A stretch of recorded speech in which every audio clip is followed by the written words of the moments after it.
The intention of justice is to see that the guilty people are proven guilty and that the innocent are freed. Only we have a problem here. Welcome, welcome, welcome. We are taking a look at this case from a psychological perspective. Fun. Everybody was having a good time. Does Brian Albert strike you as the kind of guy who is always having fun? No. And here's a news flash for this judge. Mental health professionals have solutions. They made an arrest. They got the guy for Danny. There's like a mix between sadness and anger because that's the moment for him when he really started to believe that his mother was involved. The only corresponding records in the other databases are from previous days. There is a huge psychological component to what was going on here. And according to this group, Brian Albert Jr. gets like the most celebrated birthday hour of anybody ever. Like every 30 seconds, someone's like, happy birthday! Right? She's trying to lump Colin into that earlier group. Somebody jumps in as a journalist, draws attention to it in a light that is not good for the prosecution. I mean, and there are serious allegations of corruption in the DA's office and the state police. Oh my God, it's not like his 21st birthday. What happened outside was separate from anything that happened inside. I'm going to go with the seahorse because certainly I've gotten a lot of love from everybody today, which feels nice. You are very, very loved. And I can't believe we get to spend your birthday with you. Happy birthday! Text messages read back as if he's the aggrieved party. Hold on. Have each of you been called murderers? Who wants to be the one to give Matt the bad news? I wanted to prove or to demonstrate. I don't know where the dog was. I didn't hear any barking. Her name is Sunny. She was named after Santino Corleone. To the side, in the side yard. Hey, hi, everybody. There's my Johnny. Hello. That's my Johnny. Sunny barks if you walk by my window and sneeze. You're not really going to deny this, are you? It's so weird. It's like the Inside Out, upside down. And really is. I would get at some point in a timely fashion and then turn it over. No, if we had it enough, or we had it all, I should say. Kill me. Not having any observable or detectable electrical activity would be asystole. Means debt. 3 separate tab IDs. The thing he had to encourage her to do was not to testify. You know, and Julie Albert responds to the text message from John, and she goes, my biggest fear in life is ending up on Turtle Boy. Stop it. Oh, you never seen that? Oh, I gotta get you that. Let me. Oh yeah, that's wild. Yeah, I gotta dig that up. God save the Commonwealth of Massachusetts. People are terrified of him. They're absolutely terrified of him. And how do we know that? We know that from the mega motion. Just another day for me, right? Which means it was just not an ordinary day for somebody else. Just when you thought you were out, they pull you back. Karen Reed plots. She fabricates a conspiracy. I am just a person who likes to understand.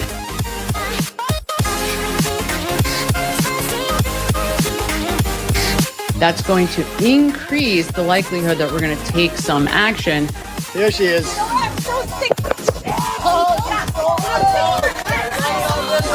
Gotcha. Okay, so your sister. My sister Jillian, yes. Oh, it's funny. But then he's got part of his shirt untucked.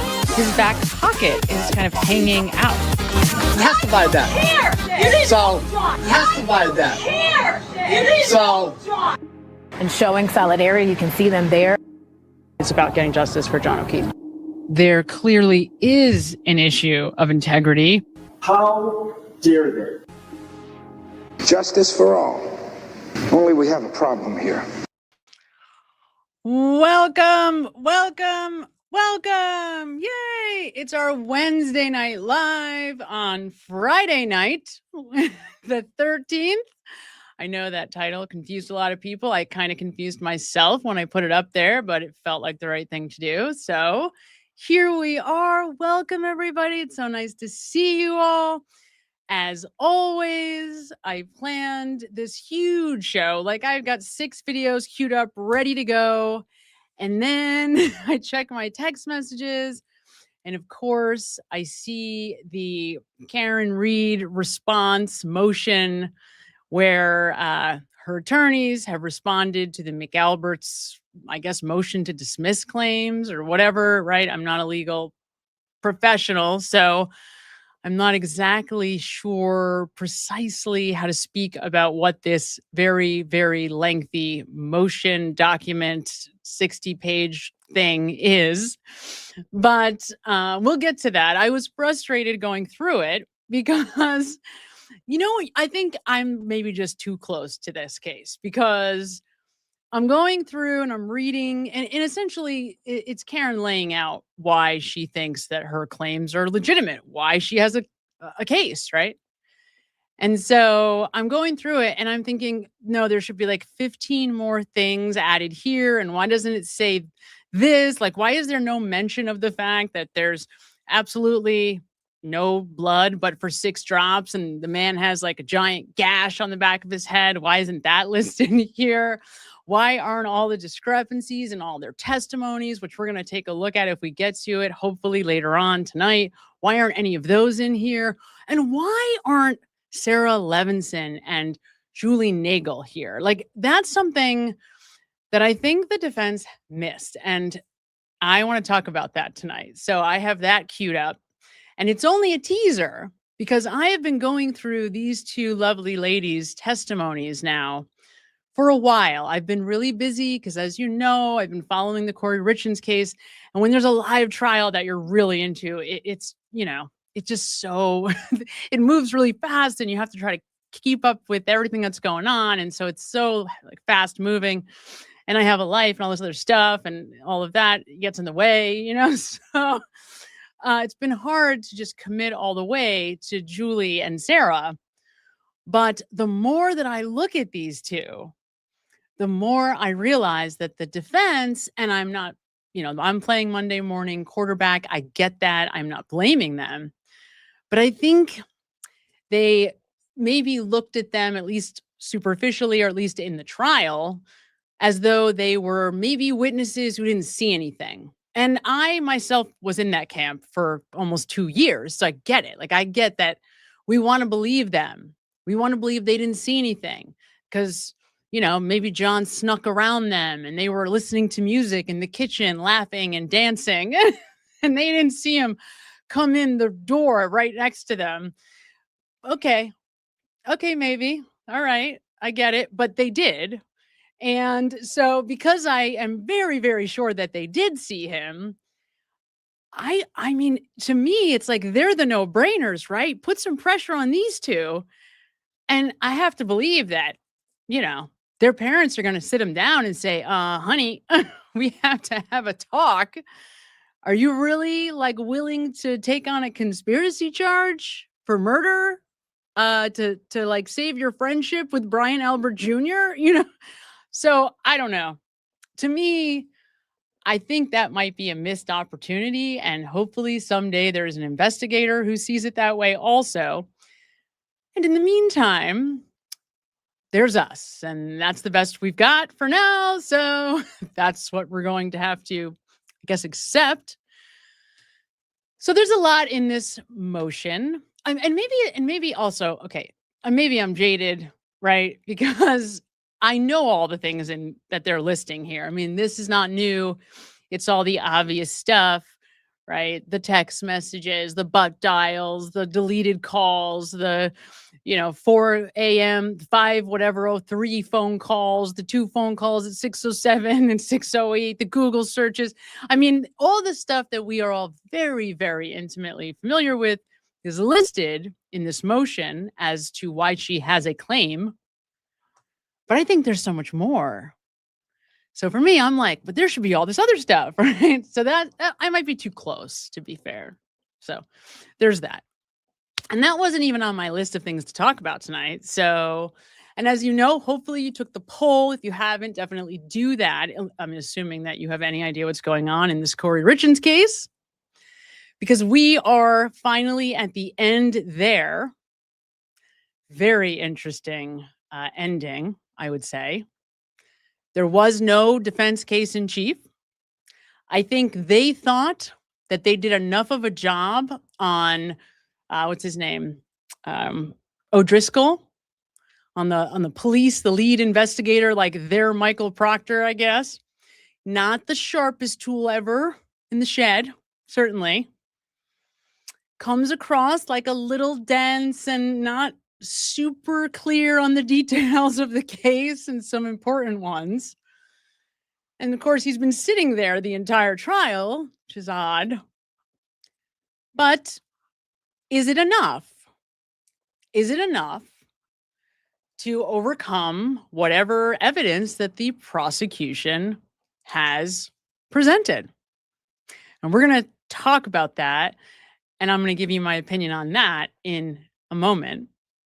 And before we get back to that, because my sister is going to join us shortly to talk all about Kouri Richins, because she was the one that reminded me about this case, right? Because of course, the Utah, poison grief writer story was something that I had known about. I had seen all over, Dateline and Nightline and whatever, but didn't realize that the trial hadn't happened and it was coming. So luckily, my sister sort of, reminded me of that. And so she's been following that very closely.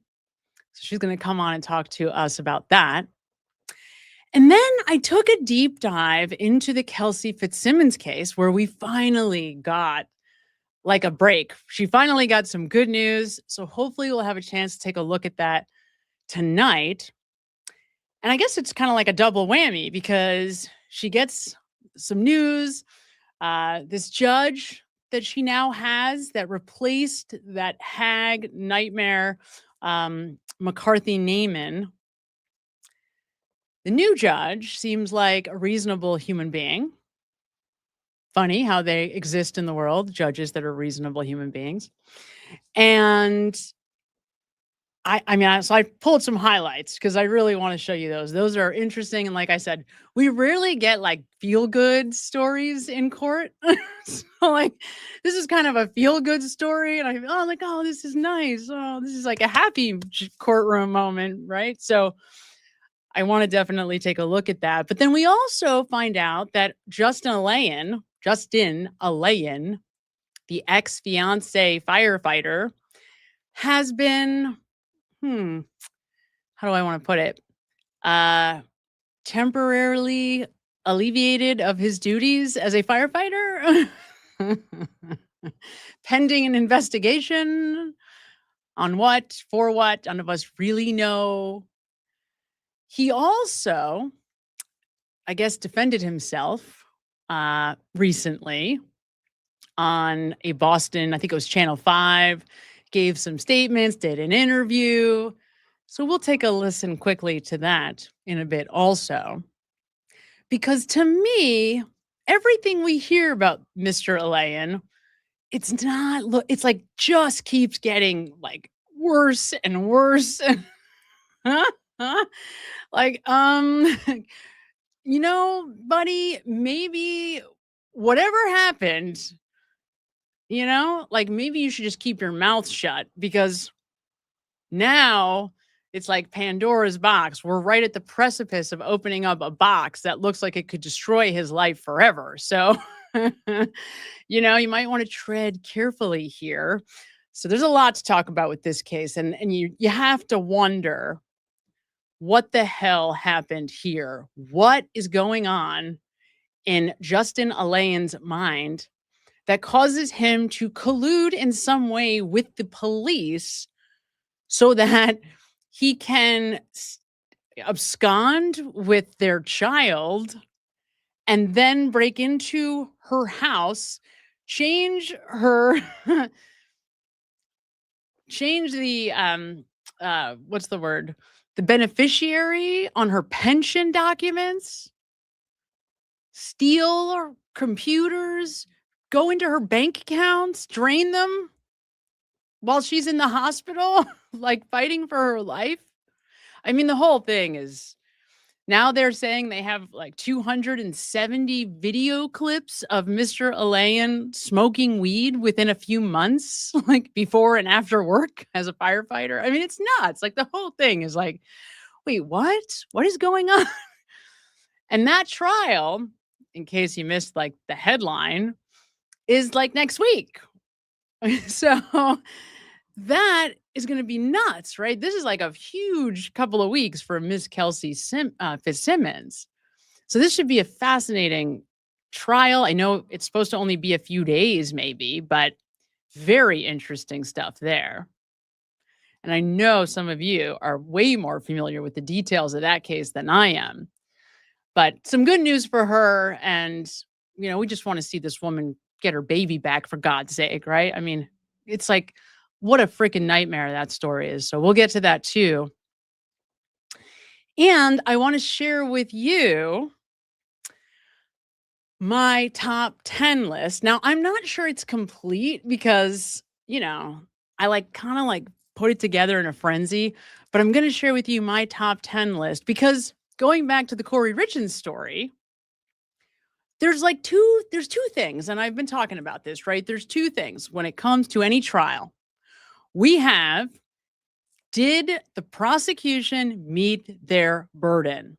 Did they meet the threshold of beyond a reasonable doubt? Like, did they convince you? Did they convince you? And I spent the day, or like parts of the day, really not the day, but a couple of hours as I was cleaning and doing dishes, listening to them try to put together the jury instructions today in that courtroom, the defense, prosecution, going back and forth. That was interesting. And I really want to hear from you guys on that because I got to tell you, I think this prosecution, these lawyers might have screwed up, might have screwed this case up. It's very hard to say. Now there are, let's take a quick look. Let me pull these up here because I have them front of mind. So we have 1 count of aggravated murder, 1 count of attempted aggravated murder. That's the February 14th attempted murder charge. 2 counts of insurance fraud and 1 count of forgery. So these are the charges that the jury are going to have in front of them. And I got to tell you, looking at these charges, I mean, this jury has a hell of a task, hell of a road ahead, because I'm not so sure that this group of lawyers, I'm not so sure the prosecutors have laid this case out in such a way that highlights reasonable doubt, beyond a reasonable doubt, that highlights beyond a reasonable doubt, that gets you to the point of, I am sure she did this. Now, then there's the other piece, right? The other piece of the equation is all that we have, all of the body cam, all the walk the dog and the phone calls, the jail phone calls, the journal notebooks, the stories, the calls with her and Bryce, the calls with, or the stuff with her and her friends, the relationship with Josh Grossman, the text messages with Eric. We get everything. We've got it all. And because there's so much extra stuff in this case, because there's hours of footage of this woman, her words, her statements, her actions. She's on, Good Morning Utah, whatever it's called, promoting her children's book. And that's another thing we have, messages between her and her brother and her mother about the children's book, which we will get to later. All of that. So when you are one of us out here putting all the pieces together, then yeah, I myself, me personally, have no doubt. I know. I am comfortable telling you that I am 99.9% confident that Kouri Richins is responsible for the death of Eric Richins. And we'll show you tonight why. But if I'm a juror, I have very real doubts about whether or not I would feel this confident. If I'm anybody else in the world, I have very real doubts about whether or not I would feel this confident. Because right now, the best evidence they have are those GIFs that we saw. Well, at the end of the opening statements with the Dumb and Dumber guy with the money in his face and Kevin Spacey and President Trump. Like that's the most incriminating. That's supposed to get us to certainty that she did this. If that's the best they have, then I think the state is in real trouble here. Now, having said that, the only thing I think that these lawyers on the defense side may have potentially done well, and it's arguable even to that degree, to go this far, is that they left in the mind of the juries some doubts with O'Driscoll. That was a pretty decent cross-examination of him. And because that's the last thing that happened, it might be enough to plant the seed of doubt and make that be, not only recent, but they got the whole weekend to kind of sit with whatever they were feeling as they left that courtroom yesterday, right? So it is going to be fascinating to see what this jury comes back with. I have no idea. Let me tell you, I have no idea. So I want to hear what you guys think. I'm going to turn to you on this too, because the truth is, again, it's one of those situations where when you have as much information as we have sometimes, it's hard to tell, right? It's hard to tell, how much of it is all this other stuff? Is all of us talking to each other? How much of it is looking at the body cam and doing the heavy, heavy analysis of this woman that is making me so sure? And how much of it is evidence that was actually introduced in front of the jury? I don't know. And yes, the other thing, and this is the thing about our system that I'm sure good defense attorneys love, the way evidence is presented so piecemeal over a really long period of time with all these breaks and sidebars. I'm sure on one day, like on a Monday, you could be really sure she's guilty, but then by Friday, not remember that, not even remember why you were so sure, and then just forget it and be like, well, she's probably not guilty, right? So, I've never sat, luckily for me, on a very serious trial. I have been on a trial that settled, luckily only after a couple of days, but never on a serious murder case. And I can only imagine this is intense. I mean, it's got to be intense to be a juror, and they're being expected to sit alone with themselves and their thoughts about this. It's nuts. I'm sure that they vacillate all over the place when they're sitting there on a case like this, because there's just a ton of information. It's impossible for them to retain it all. So I don't know, guys, right? I don't know. I don't know if the state met their burden. I really don't know. Liz, hi, Liz. How are you? Happy Friday the 13th. I'm so happy that you're here. It's so nice to see you. I always smile when I see you, Liz Rose. Yeah, I don't know, you guys. I don't know. I don't know. Let's see what you have to say. Queen of Hearts says, I was on a grand jury for 3 months, but never on a regular jury. I see a lot of mixed feelings. I think she's guilty. I do not think the state proved it. So, yeah, you know what? I'm feeling that too, right? That's my question. That's my question too. So let me show you this while we wait for my sister to join me. She should be here shortly. Let me show you this and see what you think. Because I agree with you, Shaka Cop. I think, I mean, I'm pissed off. I will tell, let me say it this way. I'm a little pissed off at the state because I think they screwed this up. I think they put way too much emphasis on Carmen Lauber and not enough emphasis on what could have been a case that was won in the science.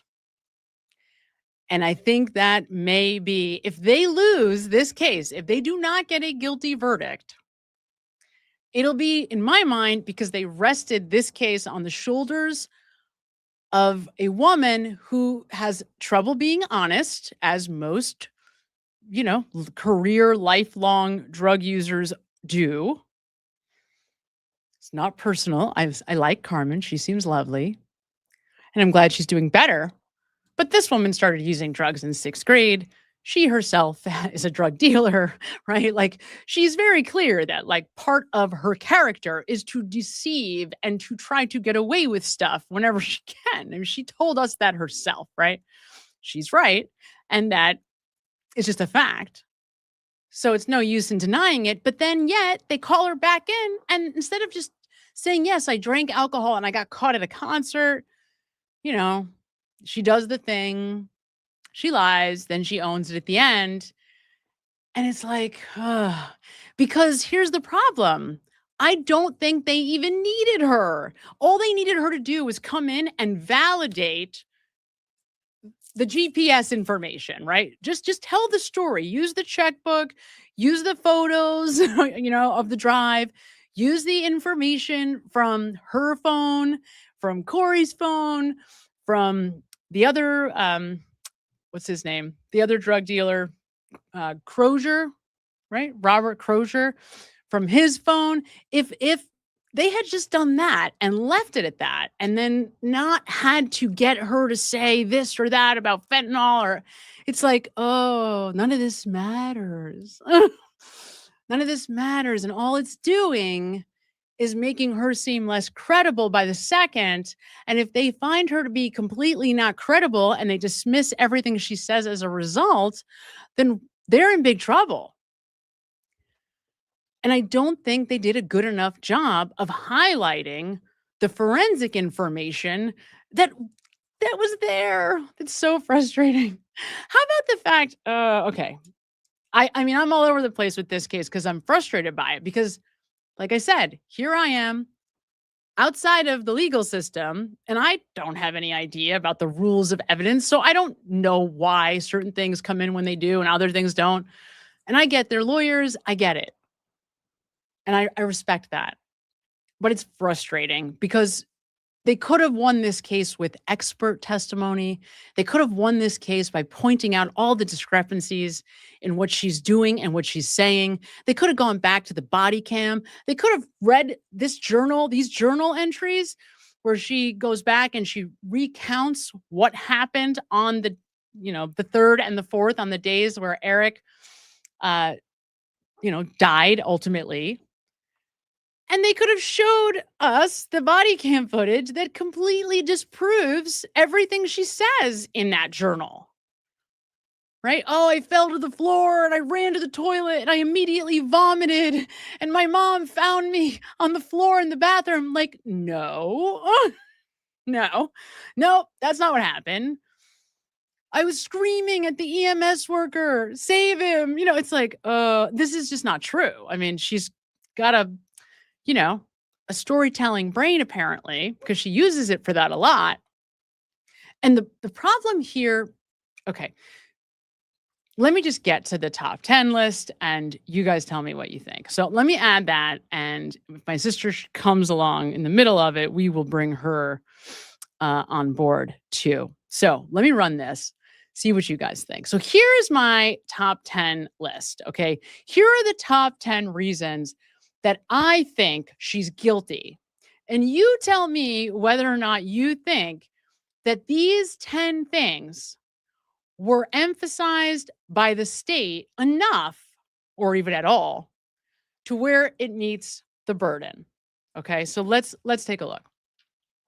I don't even remember what they are off the top of my head.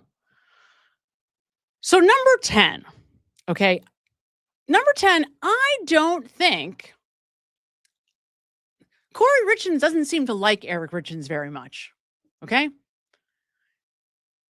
And if you're paying very close attention, I mean, you've got to be paying very close attention. She takes shots at him wherever she can. She's talking in her story that she writes when she goes to that Arizona retreat in February of 2021 with her best friend. She's talking about how he mistreats her. She's sick of being told she's not good enough, picked apart, told she can't do anything. You know, she should just be a stay-at-home mom, be a housewife. She references, you know, the anger management, which, like, make no mistake, those are like backhanded ways of pointing out, you know, negative things about his character. Then you got the walk the dog letter where, you know, she's any place that you allow her to speak freely to people that are her family members or her very close friends. She's talking about, you know, Eric is kind of an asshole, according to Kouri. And I don't think she wants us to know that because, of course, that gives her more of a motive. She doesn't like him. She thinks he mistreats her. So it's kind of getting like brushed under the rug, but even the prosecution isn't driving this point home, isn't helping us to understand this, right? Because they started out emphasizing that money is the motive. They got that forensic accountant to spend a whole day on the stand pointing out that Kouri's the worst money manager the world has ever known. But here's the problem with that evidence, guys. I'm not so sure she knows that. I'm not so sure that Kouri Richins understands how bad of a money manager she is. Because in her mind, when you look at the kind of crazy stuff she's doing financially, like literally taking out payday loans in the amount of $50,000 with a, you know, $30,000 VIG on top that she has to pay back in, like, you know, a month. And she just keeps taking more and more and more and more. And she doesn't think much of it. You see in that walk the dog letter, she's trying to get, I don't know who Lotto is. She's trying to get some family member, another brother, I don't know, somebody close to the family to take out money against their home for her. Right? So, like, while she's in jail, she's like, oh yeah, you know, tell Lotto about the, you know, this type of home equity line of credit, and then we can get the money to pay Chelsea's house and to pay your house. It's insane. Like, this woman, I don't think, as much as I know, she wanted the money and she wanted that property because that's, to her, is like security. I think she thought at any moment these houses can sell. I'll sell the Midway mansion, which is why, by the way, this happens on the night before she closes on the Midway mansion. That's not a coincidence, right? It happens at a moment where it's like, okay, well, I don't need you anymore. So, I don't need you anymore. I'm done with you. Let's just be done with him. Okay. But the state emphasizes that it's money she's after. And while money is obviously very important to Kouri Richins, I think her ego was bigger than that. I think she thought she didn't need Eric for the money. And when she's on the phone screaming at Bryce, tell them they can have the money. I just want my house. Some of those statements, I believe she believes. Because she doesn't think she needs him. Because she's extraordinarily narcissistic, if you haven't noticed it yet. So this is a missed opportunity for the prosecution. It's a missed opportunity. They could have introduced how much she didn't like him. Because it was all there. I mean, they've got the same access that we do to the same documents, right? So this felt like a missed opportunity to me. Okay, so number 9. Her claims against Eric Okay. The case that she's wanting to build, that she's trying to get the defense to support, and early on and in the Walk the Dog letter, she was trying to get Sky and her investigators to pursue. The thing she wants her brother Ronnie to tell Sky and ultimately testify to is that Eric Richins is like a crazy THC gummy user, and that he was going down to Mexico for hunting trips in 2021 and 2022 and before that to procure fentanyl by name at the hotels he was staying at and with the guides he was working with in Mexico. Okay? Like, this is silly. It's silly. It's absurd. It's unbelievably stupid. Okay? Like, again, if you slow down and you think about what she's saying, it's really silly. Like, regular people, even those that take lots of THC gummies, in fact, those that take THC gummies every single day, and I bet Justin Alain knows a lot about this. We could ask him, see what he says. Right? Those people are not going to Mexico to buy fentanyl pills, okay? That's not happening. That's not happening. It's not happening in this world or the next or any other. Because that's not what regular people do.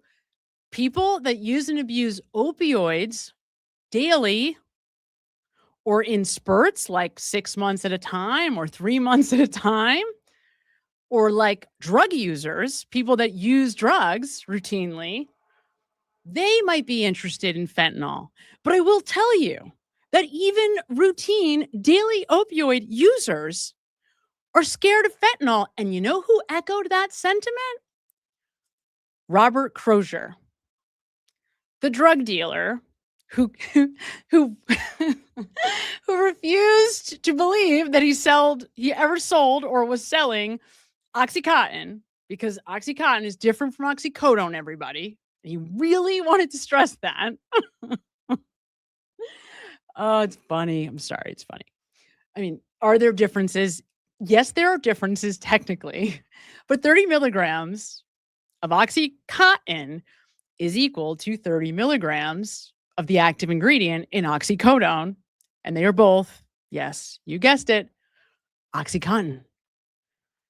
But there are differences in their delivery mechanism. They do have filler inside those roxycodone pills that they didn't have in 1997 in OxyContin pills. Yes, he's right.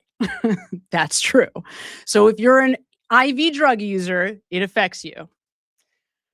That's right. Thanks for clarifying that, Rob. But this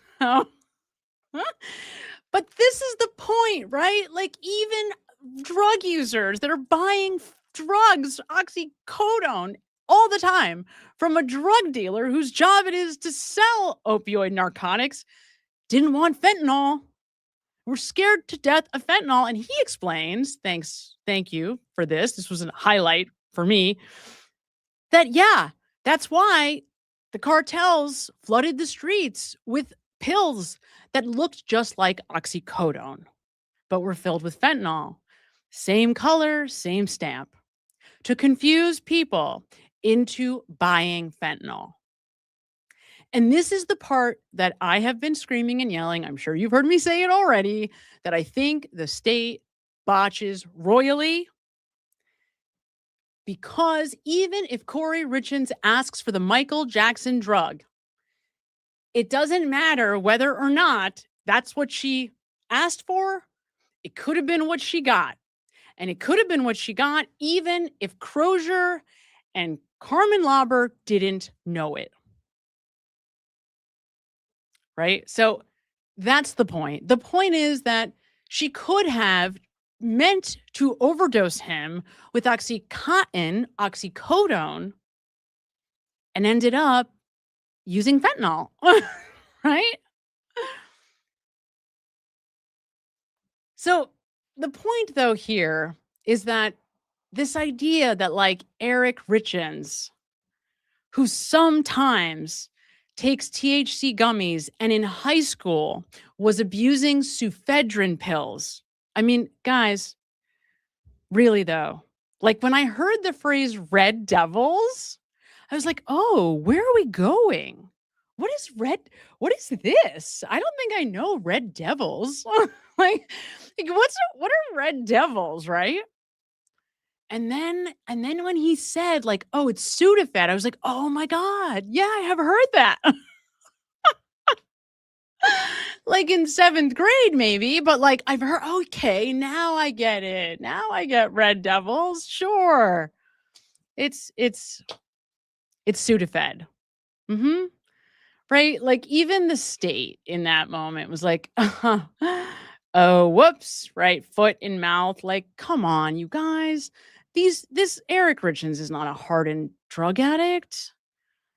I mean, like it's so much so that like Kouri is inventing stories to tell her brother, to tell the lawyer, so that it seems like Eric is a bigger drug user than he is. And even if that were true, I could see if the story included like some hydrocodone pills or like, he went to a pharmacy in Spain and tried to get Percocet.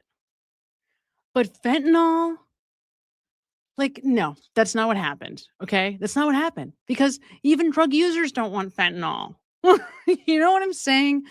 Anyway, so this to me, guys, it's just, yeah, I think there are, I agree with you, Jennifer. I know that red devils are other things than Sudafed, but my understanding is that they are not opioids, that they are references to uppers. Like, I thought red devils were diet pills. So I wasn't mentioning that, but I thought the red devils were a reference to over-the-counter diet pills.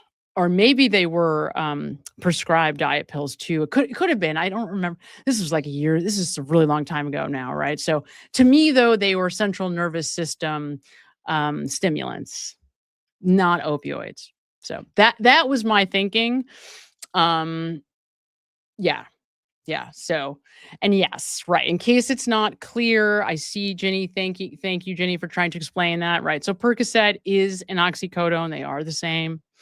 Percodan is the same thing. It's just, again, not Tylenol. These drugs, like I said, Percocet has Tylenol in it. OxyContin did not.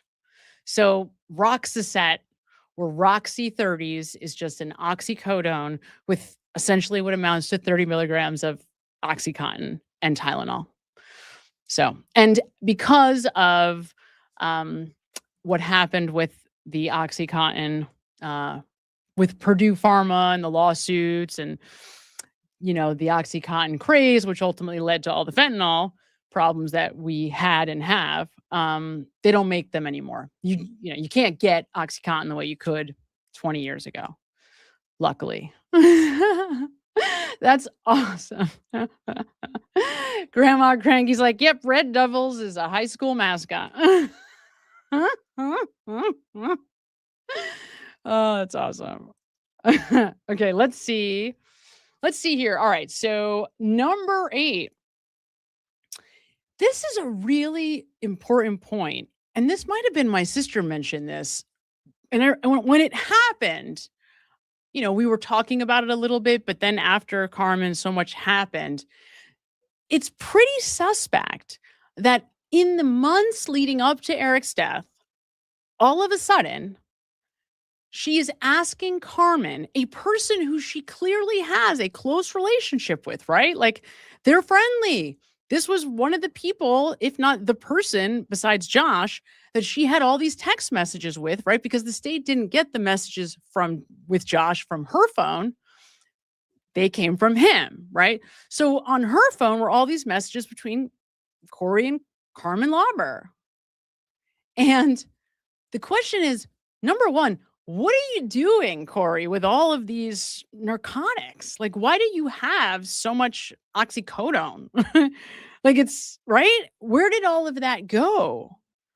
That's something that I think if the defense had a good answer for that, I think that would have been a really important point to bring up, right? Like if there was somebody on the other end of those narcotic painkillers that could have testified for Kouri to say, "Oh yeah, I did have a business associate who I gave those drugs to, or they were for my brother, or whoever ended up with those drugs," really would have been nice for that person to appear and explain that, or for her to have explained that, because this is really suspect. Out of nowhere, all of a sudden, just before the death of Kouri Richins, Kouri starts buying large quantities of very strong opioids. And whether it was oxycodone, 30 milligram oxycodone pills, which for somebody who does not take drugs like this was enough to kill a person. So the number of pills that she had, make no mistake, wouldn't have been easy because those roxycodone 30s are bigger pills. They have a filler in them. Would have been a pain in the ass to do. But could you kill somebody with them? Turn it into a liquid if you're so motivated? Absolutely. How hard would it be? Probably not that hard, right? If you're very motivated, probably not that hard. Pain in the ass, not impossible. So it wouldn't necessarily take fentanyl to kill him at all if this is a guy who had no narcotics in his body. That's kind of the point, right? Anybody who does not take these drugs, who all of a sudden one day is introduced to large quantities of these types of drugs and add some Seroquel to the mix, very good chance you're going to die. Period. So to me, the fact that this just all starts happening around the same time, I mean, that is pretty damning evidence, right? It's pretty damning. Yes, and to be honest, and as Sherry's pointing out, all opioids, in the end, that's how they kill you. They turn off your breathing. They slow your breathing to the point where you just stop breathing, where it just shuts down. So, people say fentanyl is 10,000 times stronger than OxyContin. That's not technically true, right? The problem is that if you're getting fentanyl from a pharmacy, if it's coming and, fentanyl is something that during the OxyContin epidemic, fentanyl came onto the scene for people that have very serious medical, illnesses, cancer, terminal illnesses, or extreme pain conditions, right? And they come in patches or, lollipops, you wouldn't believe. But those are controlled dosing. And the problem with Mexico is that you do not know what you are getting. You do not know how much fentanyl is in any of this stuff. And that's what makes it so deadly. That's also one of the things that Robert Crozier explains on the stand, right? That's why it's killing people. They think they're getting one thing. It looks like something else, but then it turns out to be something else entirely. And if you're somebody who has a high tolerance to painkillers, then, much less chance you're going to die from it. So that's important. But again, okay, yes. Was the medical examiner asked a few questions about tolerance? Yes. He wasn't a great witness. He didn't give us a ton of really useful or helpful information. And you could have brought on a better expert who could have explained with a lot more clarity and certainty about how all of these different drugs work. And if it was a man, and now the other thing here that gets overlooked, Kouri Richins didn't have anything else in his body that was substantial enough, right? So we didn't have large amounts there was no oxycodone, there was no OxyContin in his body. And that's important because if he had been taking painkillers the way Kouri Richins is saying, enough to where he's asking and seeking out fentanyl on the street, you guys, we would have seen it. It would have been in his body, because this is the thing about opioids. They're addictive very quickly, like not like a few weeks, but like a few days, because your tolerance shoots up very quickly, because this is an endogenous chemical to your body. Your body makes opioids naturally. And so to your body, these types of narcotics look very similar to what you already produce. And it shoots your tolerance up like crazy. And so, if Eric Richins is taking narcotic painkillers, it's going to be in his body. We would have seen it. It's crazy. So the idea that like Kouri's buying these, because this is what they're throwing down, right? This is what the defense is kind of insinuating. Kouri bought these for Eric. That's what they were talking about today. That the argument being that Kouri bought these painkillers from Carmen to give to Eric because he has pain. And that sounds like one of the arguments that the defense might be making on Monday. Crazy. Okay, so number 7, I would love to hear your thoughts on this. So number 7, what do you guys think? Now, I put all this in one. So I put the deleted messages, the Google searches, the text messages with Josh Grossman, all other phone activity, anything phone related. I put that in one like bullet point. Not weighing it any more or any less. Some of the searches to me that were the most incriminating were the ones about poisoning. Because that's very specific language, right? So if you think about it, the state wants us to believe, or the defense wants us to believe that, oh, she was just searching all that because it was after she was charged. But to use the word poison, right? If I wanted to know anything related to the charges that might be important for me to know, and, as well as fancy jails or jails for rich people, okay, fine. But to use the word poison, I think that was a real slip up for her. That's a mistake. You don't use that phrase unless it's associated with a deliberate intent to kill another person with some type of chemical introduction, right? So to me, that was a big mistake. That was a big mistake. I think we almost have my sister. I heard a little beep. Let's see. Oh, she looks like she'll be here momentarily. My sister's here. Yay. I'm so excited. I haven't seen her in a while. It's very exciting. And then I would ask you guys, what do you think about the GIF activity? Do you think that the defense did a good job yesterday of pointing out to the lead detective, or to the jury through the lead detective, that maybe these came from Eric? I'm not even sure. Let me be honest. I'm not 100% sure I know what they were insinuating there. You guys may have to bring me up to speed on that. I don't know. Like, I'm not exactly sure what the point of that line of questioning was. I guess to say that, well, we don't really know. Those could have came from Eric. It was obviously related to the Midway mansion.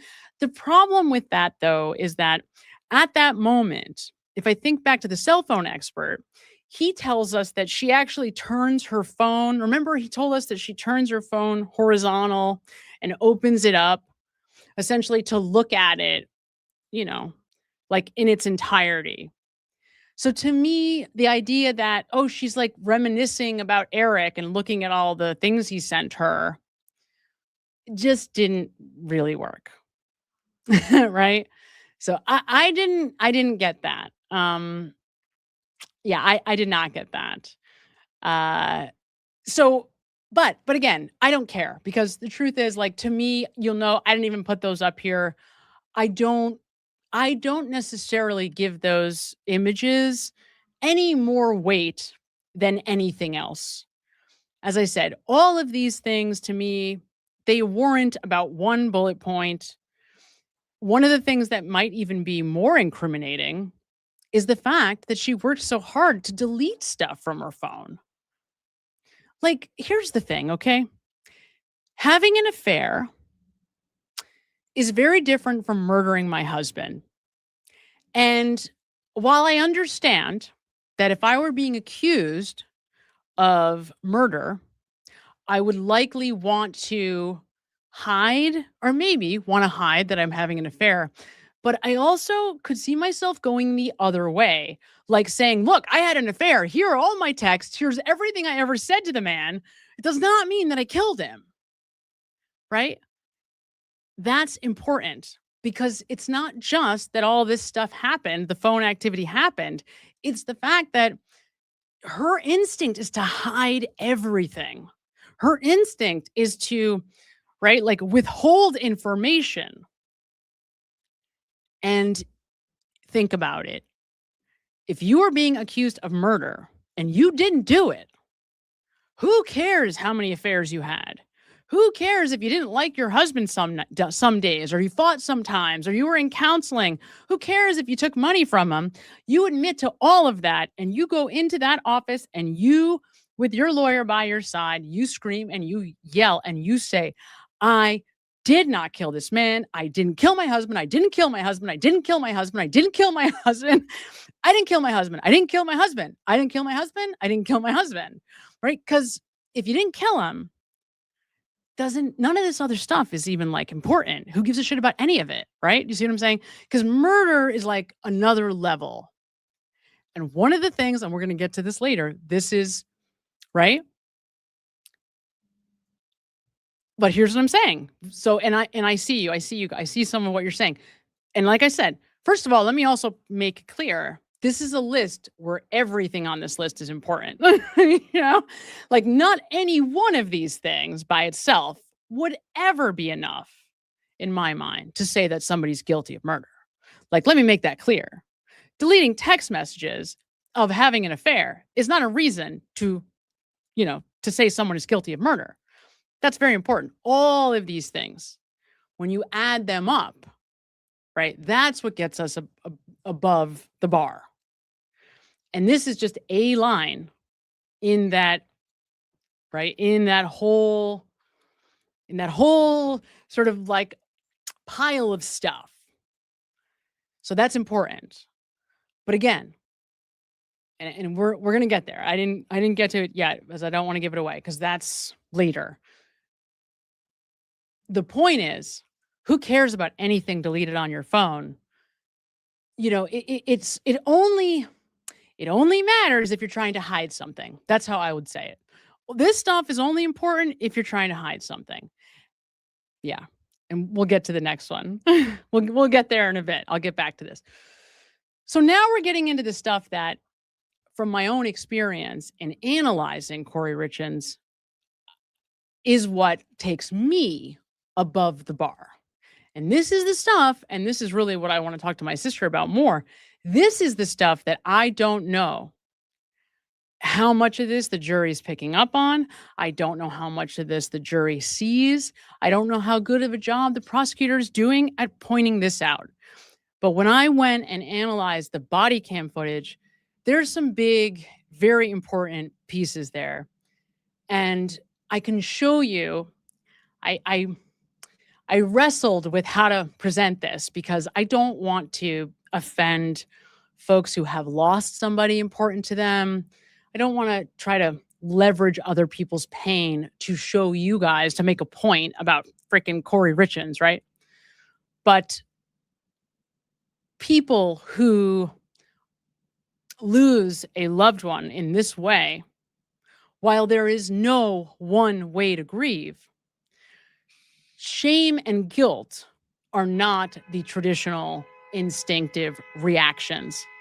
And what we are seeing from Kouri is exactly that, not only with her children, but also with Eric's father. That's as this is happening. So in real time, she wants no part of her children, and she doesn't want any part of them. She's screaming and yelling at them to just go away. She's flips out on the police officer when he asks her, "Where are your kids?" And she says they're in the bedroom. 2 of them are listening with their ear against the wall. Of course, we find out later that on the 911 call, we see that they were awake. They were the ones that, they were there when EMS came in. So we know they're already awake. We didn't know that until we got the full 911 call. From that moment and on, the entire time that we see her that morning on that body cam, she doesn't go near them. She doesn't even look at them. She doesn't look at them. Right? And then when you see that reaction juxtaposed against Eric's sister and how the very first thing she says is like, "Where are the babies? Where are my boys?" So it's not a typical, let me say it that way. It's not a typical response. So, and there's many aspects to it. There's the piece where it's not a typical response as a mother. Okay, but we can give her a pass for that. But the fact that it's a shame and guilt response, I can't look at them. And then when she finds out from Katie that Eric's dad is coming to the house, I can't look at him. I can't even do it. I can't do it, Katie. I can't do it. It's like, why not? And we talked about this a few weeks ago. You would think, honestly, that your children and Eric's dad would be the only people that truly understand your loss. If this is your husband, even if you had problems, right? Of course you love him. Even if you're not madly in love the way you once were, it's a huge loss for your children, for you, for your, it's just like a crazy loss. Like you're in shock. What? So the people that you would want to grab onto, you would think, would be the people who understand that loss. But her reaction is to want to not look anybody in the eye, not look the cops in the eye, right? So her physical reaction as this is all happening was very, very suspect. And I'm not even going to get into the statements, that's a whole nother level of analysis. I could go there, and I'm not probably being 100% honest, because the truth is those things absolutely have affected my opinion, but I'm trying to keep that out as much as I can, because those things take it from like a 95% to, as close to 100 as you can get for me. Those are the things that make me certain, is when I'm doing the statement analysis and I see the behavior and it's like, this does not fit. This is not what it looks like, right? This is not, something is very, very wrong here. So my sister was here and then she left. So hopefully she'll be back here very soon. She was here and then she left again. All right, let's keep going. So that was number 6. Number 5. So Kouri Richins, her personality lends itself to the characterological personality of somebody who's capable of this. I mean, I don't know how else to say it, right? We see the impulsivity. I mean, think about it. Okay, let me put it like this. How many of us would start a business? Just think about it, this part. This is the way to think about it. So you're married, and instead of, like taking out a loan on your own or sitting down with your husband with a counselor and, instead of making like an argument to him to give you some money to start your business, you just take the money. You just take it. You just take a line of credit out against the house. You don't tell him. You don't tell anybody. And then over the next 3 years, you proceed to, like, almost like a person starving, you just trying to buy as much property as you can. At the same time, like just drowning in debt and not like having no awareness of that at all. So she's like just on impulse, like buying. It's okay. I'm going to sell it eventually. It'll sell and then we'll make lots of money. And, I own all this property. I'm a real estate mogul. It's so impulsive, and it's not based in reality. It's based on this very superficial version of what's true. She steals the money to do it. And then after the fact, and I hate to say it this way, but after the fact, she's still telling us what a good job it is that she did that. Even after the fact, she's telling Bryce, if you knew that you could take $250,000 and make it into $11 million real estate empire, wouldn't you steal the money too? And I got to tell you, I think she really thinks that way. Right? So when it comes to rules and right and wrong and like understanding that, like stealing from anybody, anything for any reason is just right. It's like, it's not wise, but especially not your husband, right? But she's like, still to this day, doesn't believe that that's bad because he didn't believe in her and she had to prove him wrong.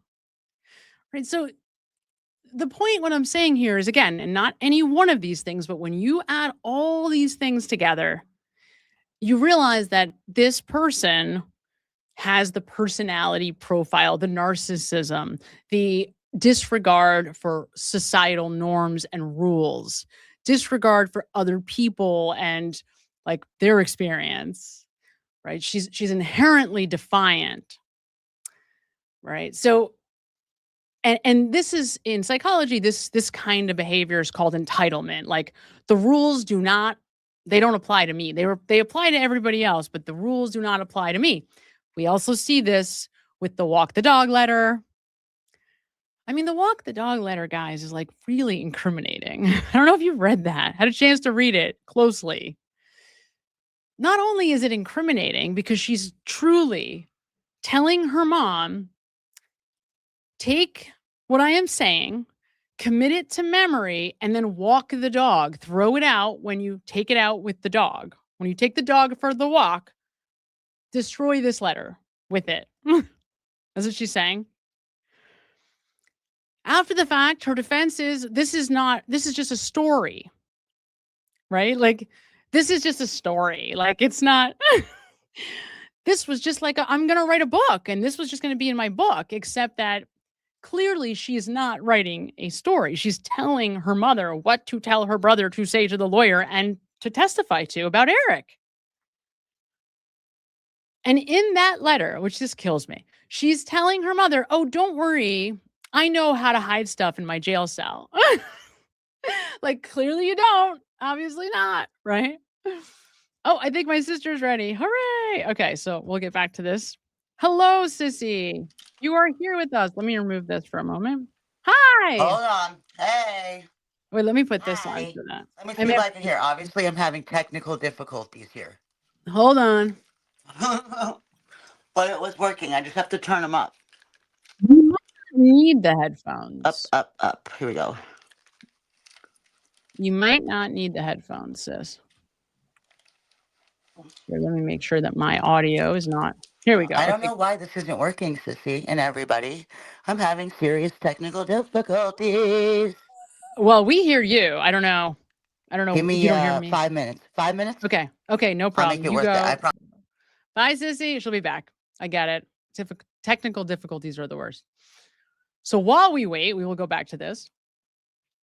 All right. So now I mentioned narcissism already, but I will tell you that the internal struggle that I am having, that I am not openly sharing about this case, is that the level of image management, the level that she is aware of how people perceive her and working hard to manage that is so extreme that the conversation I'm having with myself is she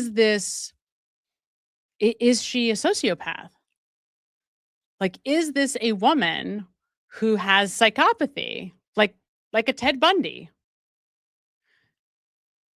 this is the dialogue in my mind, right? So, and the fight, is she incapable of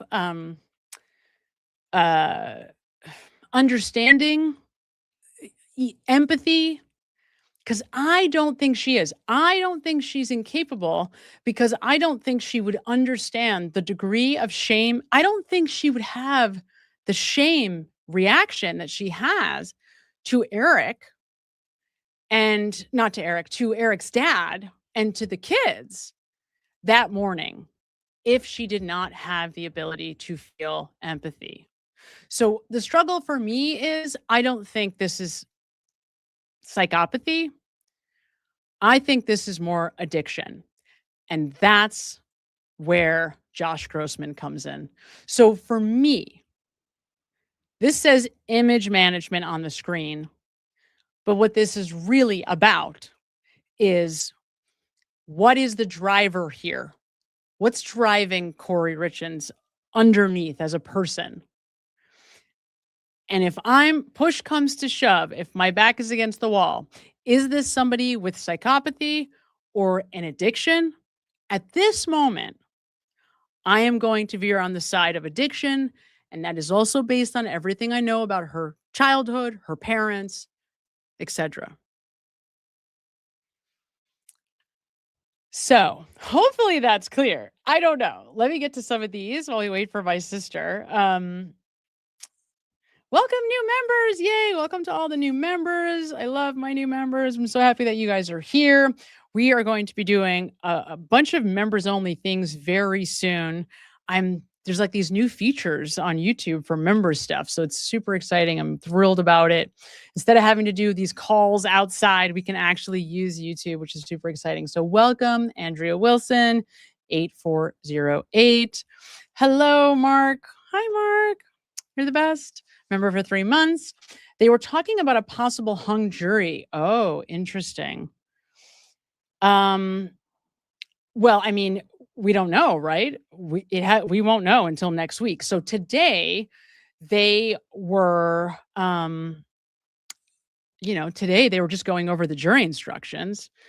They are coming back. The jury is going to be back Monday morning, 8:30. Then they have to do closing arguments. And, it's a really good question. I don't know. I have no idea. I heard different folks talking about the faces, like the faces that the jurors were making when they heard that the defense was not going to be putting on a case, that they were really surprised.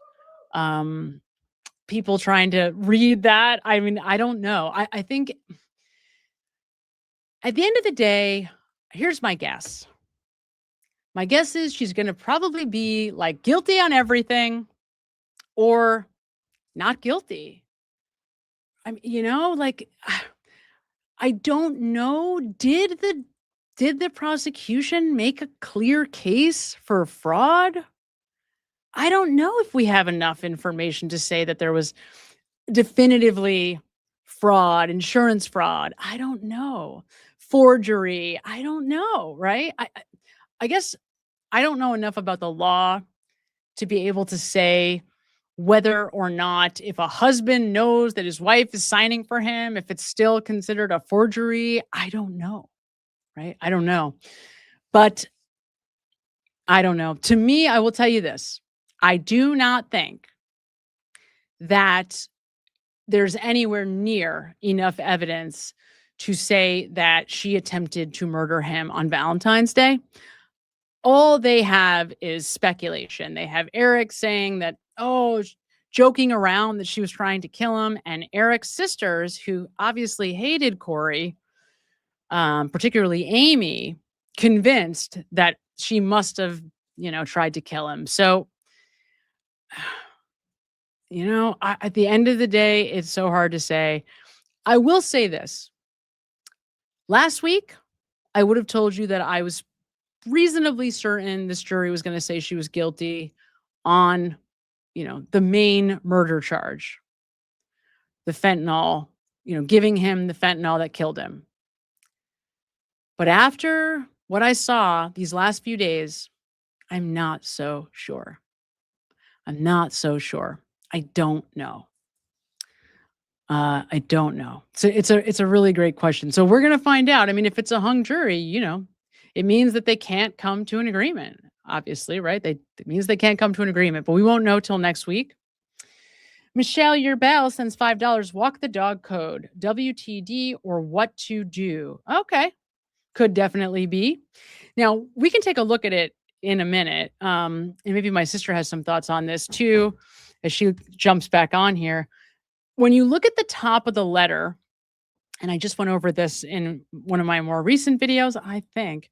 When you look at the top of the letter, it says, walk the dog, exclamation point, exclamation point, exclamation point. And then it puts then it says, before you do, and I want to say remember this or commit this to memory.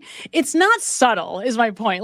It's not, she's not, she's not subtle. I don't know what she's thinking. I really don't. Hello, Sissy, you're back. Hi. Okay, can you hear me?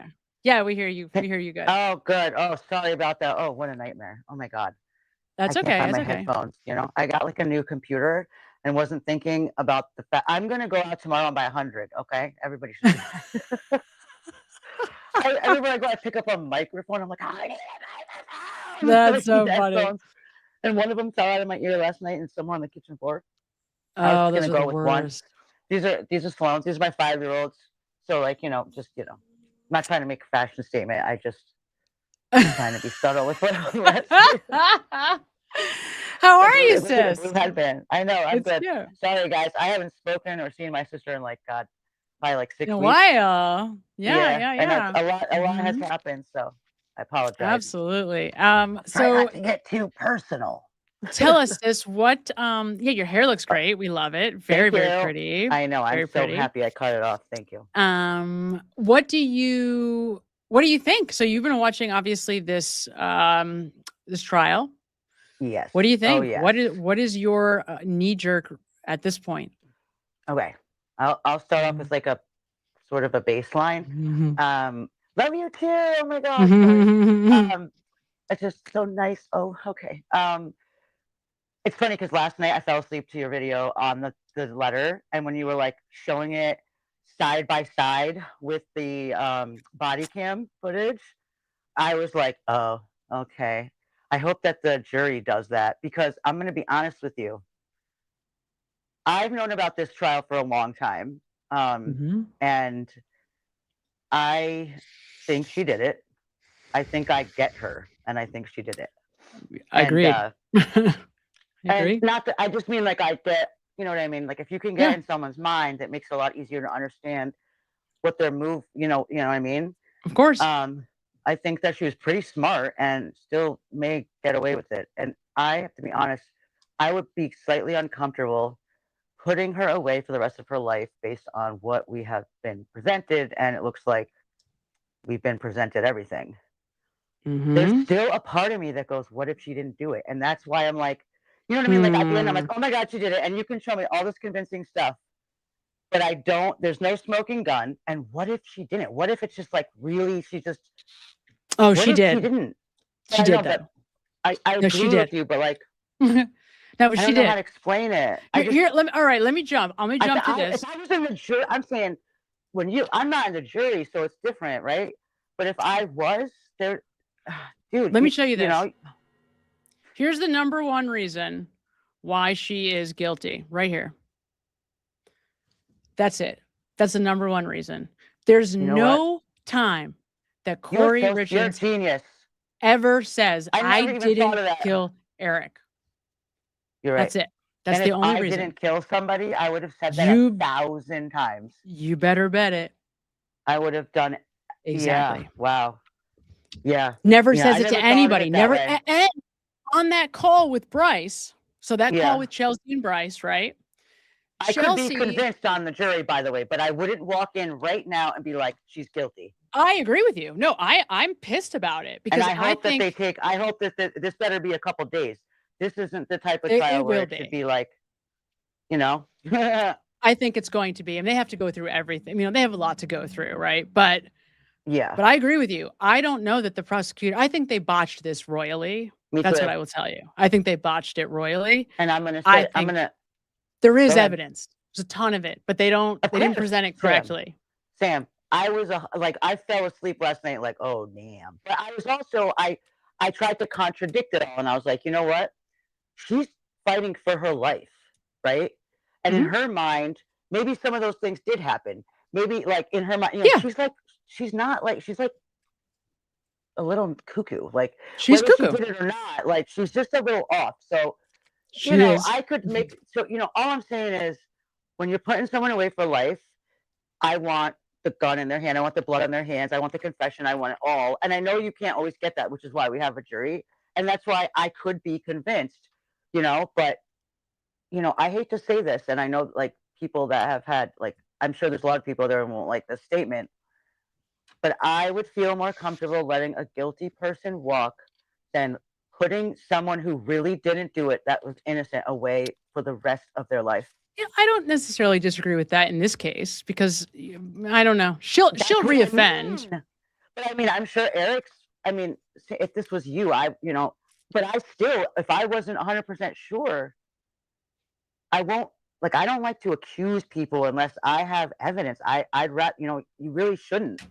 And I agree with you. I'm someone who doesn't like to do that, and I'm a little disappointed. I mean, there's, you know, in most, like for me, you that I watch the most, but there's other people too that have kind of proven better than the prosecution. I don't know, like that they did it, that they proved it, but I don't know. I agree with you. I don't know who's on the jury. I don't know. But I just really would feel slightly like it hurt. Like my body feels a little uncomfortable right now just thinking about being on that jury, and thankful I'm not, because I probably would be like, I probably would hang it up if I wouldn't. But you come with some good stuff, but then, you know, like, then you're saying she never said, you know, like, so I believe that I could be convinced by somebody who I believed in. So there's, you know, because maybe I missed something. Maybe I didn't put some things together. Because, you know, they're all lawyers. These are some of the smartest people, you know, in the counties here that are putting these cases on. So it's easy to interpret some of the things they say. But also the lawyers, and I love this about our lawyers, like the lawyers that all of us know and love, right? I feel like Emily Baker and even Peter Tragos and Melanie Little. Like they don't get to go home and like have EDP break it down. They just don't. And it's like and they don't make the claim. They don't make the claim though that she did it or didn't. They make the claim that's not what they're doing. Right. They're talking about did the prosecution meet their burden? And exactly. That's it. Us. They should be able to do that to the jury, to be honest. Well, that's the problem. I mean, but you know, you hope that there's like a lawyer of some sort or somebody on the jury. You hope that they pick the right people, I guess. But I'm just like, I don't know. As I think a woman, as a mother, as somebody who like is always gonna like kind of side with the female. Already, but that doesn't mean that I wouldn't. I'm not. You know, I'm just saying.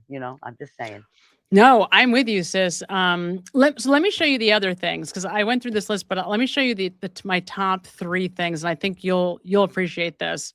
So my number 1 thing is she never says I didn't do it, and I think all of us can identify with this, right? Like if there was ever somebody on the planet that accused you of killing anyone ever, I'd go nuts. You'd go nuts. You go nuts. And even police officers, they know that. Like when somebody comes in and they're like, I didn't, and they get angry, they know that's like that's normal, right? They know. Most of them can feel it. I really do.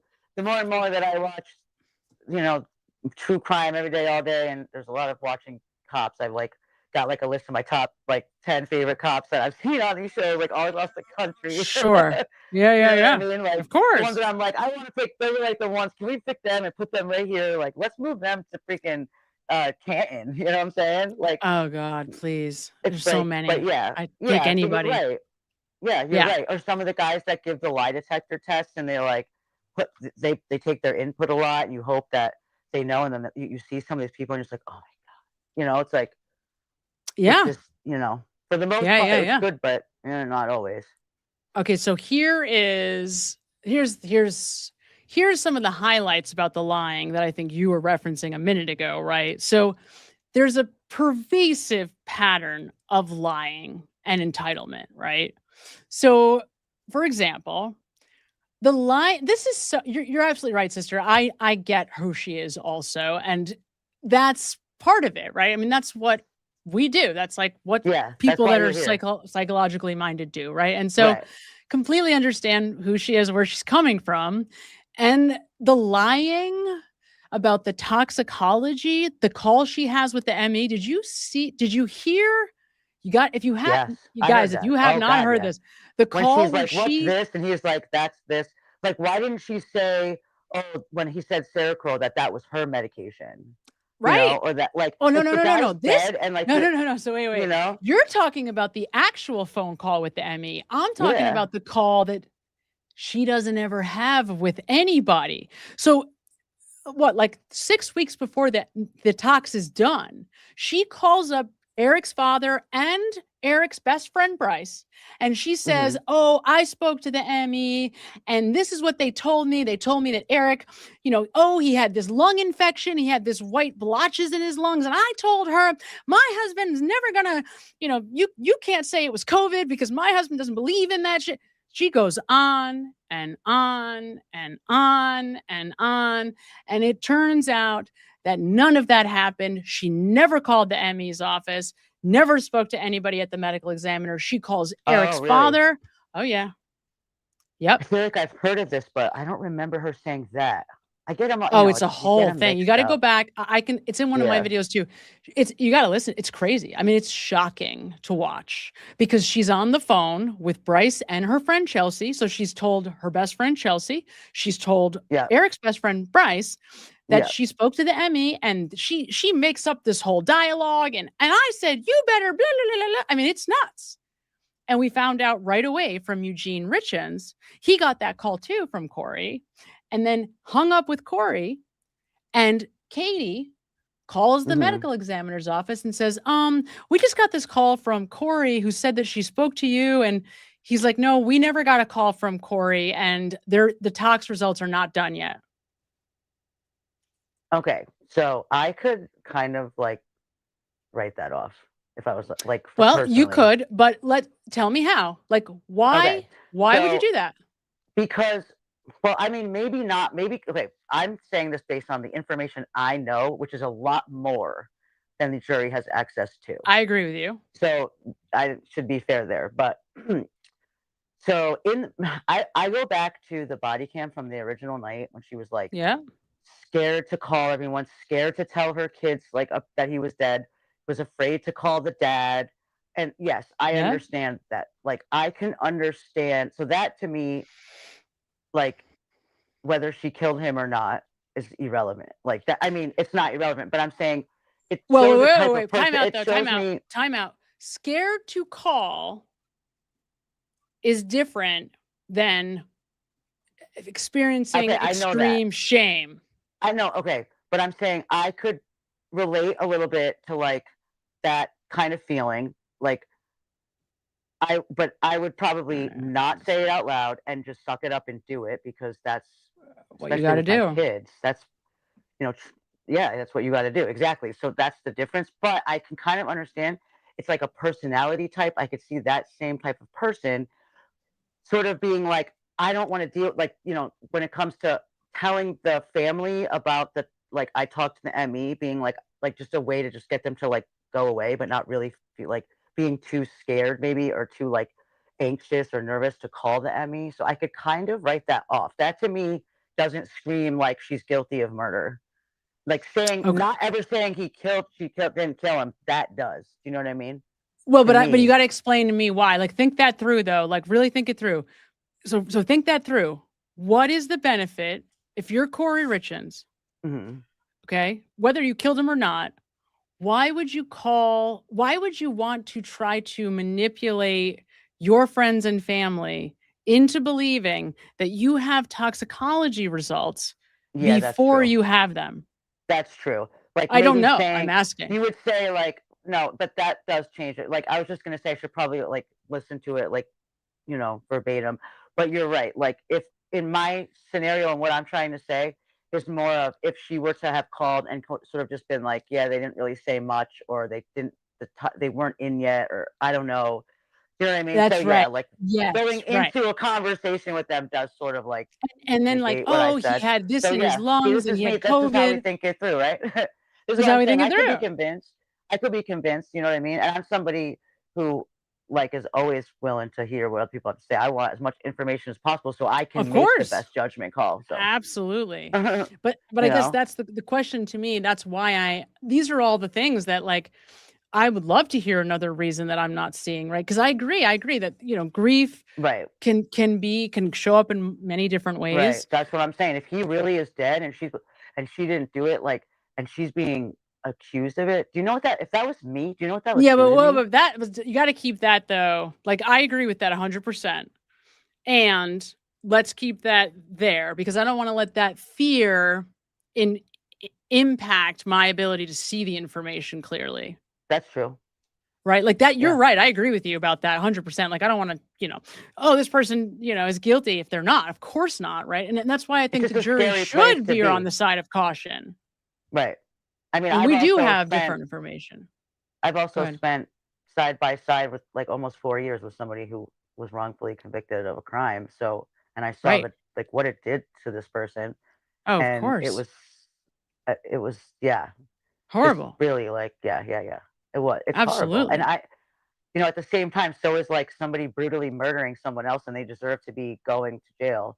I mean, for what it's worth, if there's any way that I could go out, it's with a heavy dose of fentanyl. So yeah, sure. I'm not. So listen, okay, so let's look at that. I'm not agreeing with this at all, but I would take that into consideration. I sound crazy, I know, but I'm sorry, you got to weigh the options here. Like, and I am someone who is a little bit like gonna look at it.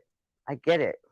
Well, let's look at it the other way though. Like, okay, so if she didn't do it, how did Eric get the fentanyl?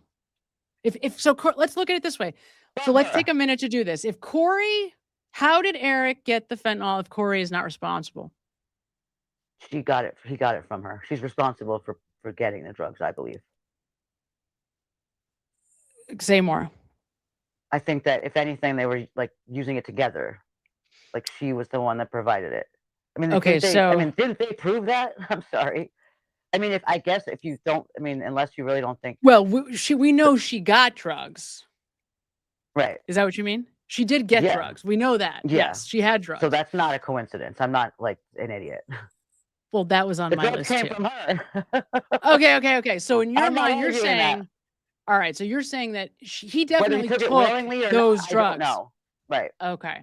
And so you're thinking he took it willingly or not, I don't know. All right. So he that night, whether he took a painkiller and thought it was just like a painkiller and then took it to go to sleep.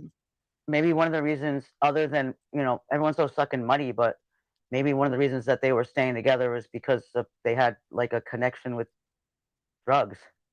Well, the problem with that theory is that he did not have drugs in his body.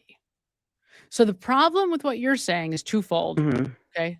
Threefold. He didn't really. have like weed. He didn't have THC. No, he did not. That's a big problem. Oh no, he didn't. We know he didn't have alcohol. Well, he had alcohol, but he didn't have. But they said they didn't know if it was enough to. Like, it probably wasn't from the alcohol, right? Right. Because it was from that. He didn't. They were not celebrating that house.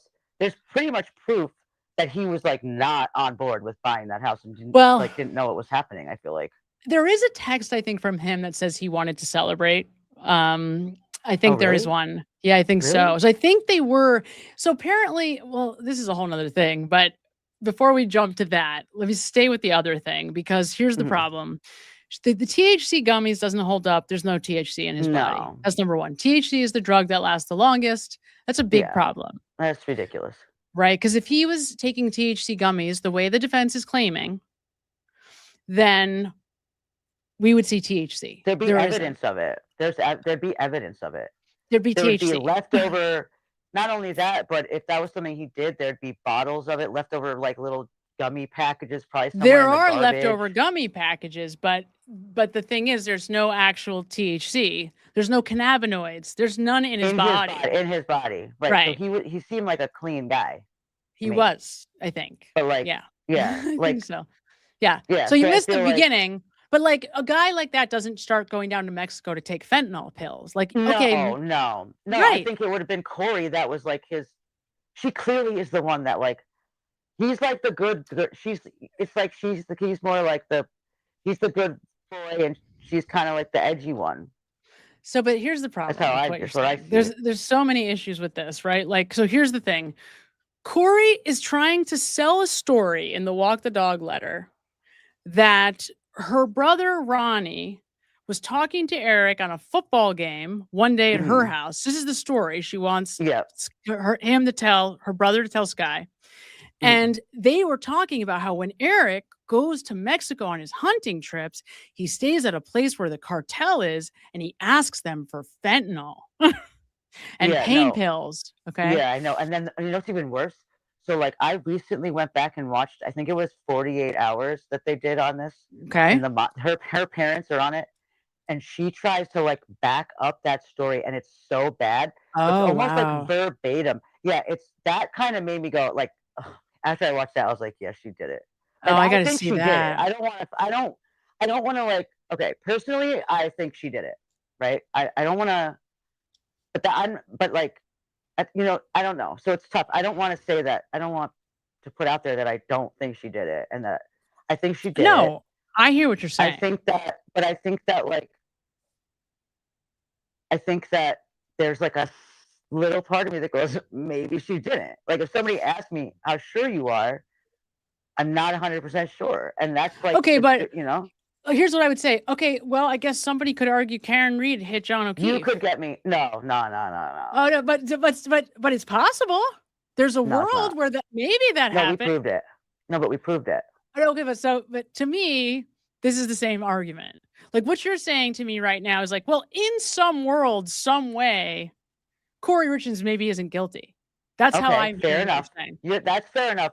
But you are one of like a very small group of people that are doing a serious deep dive on. You're right.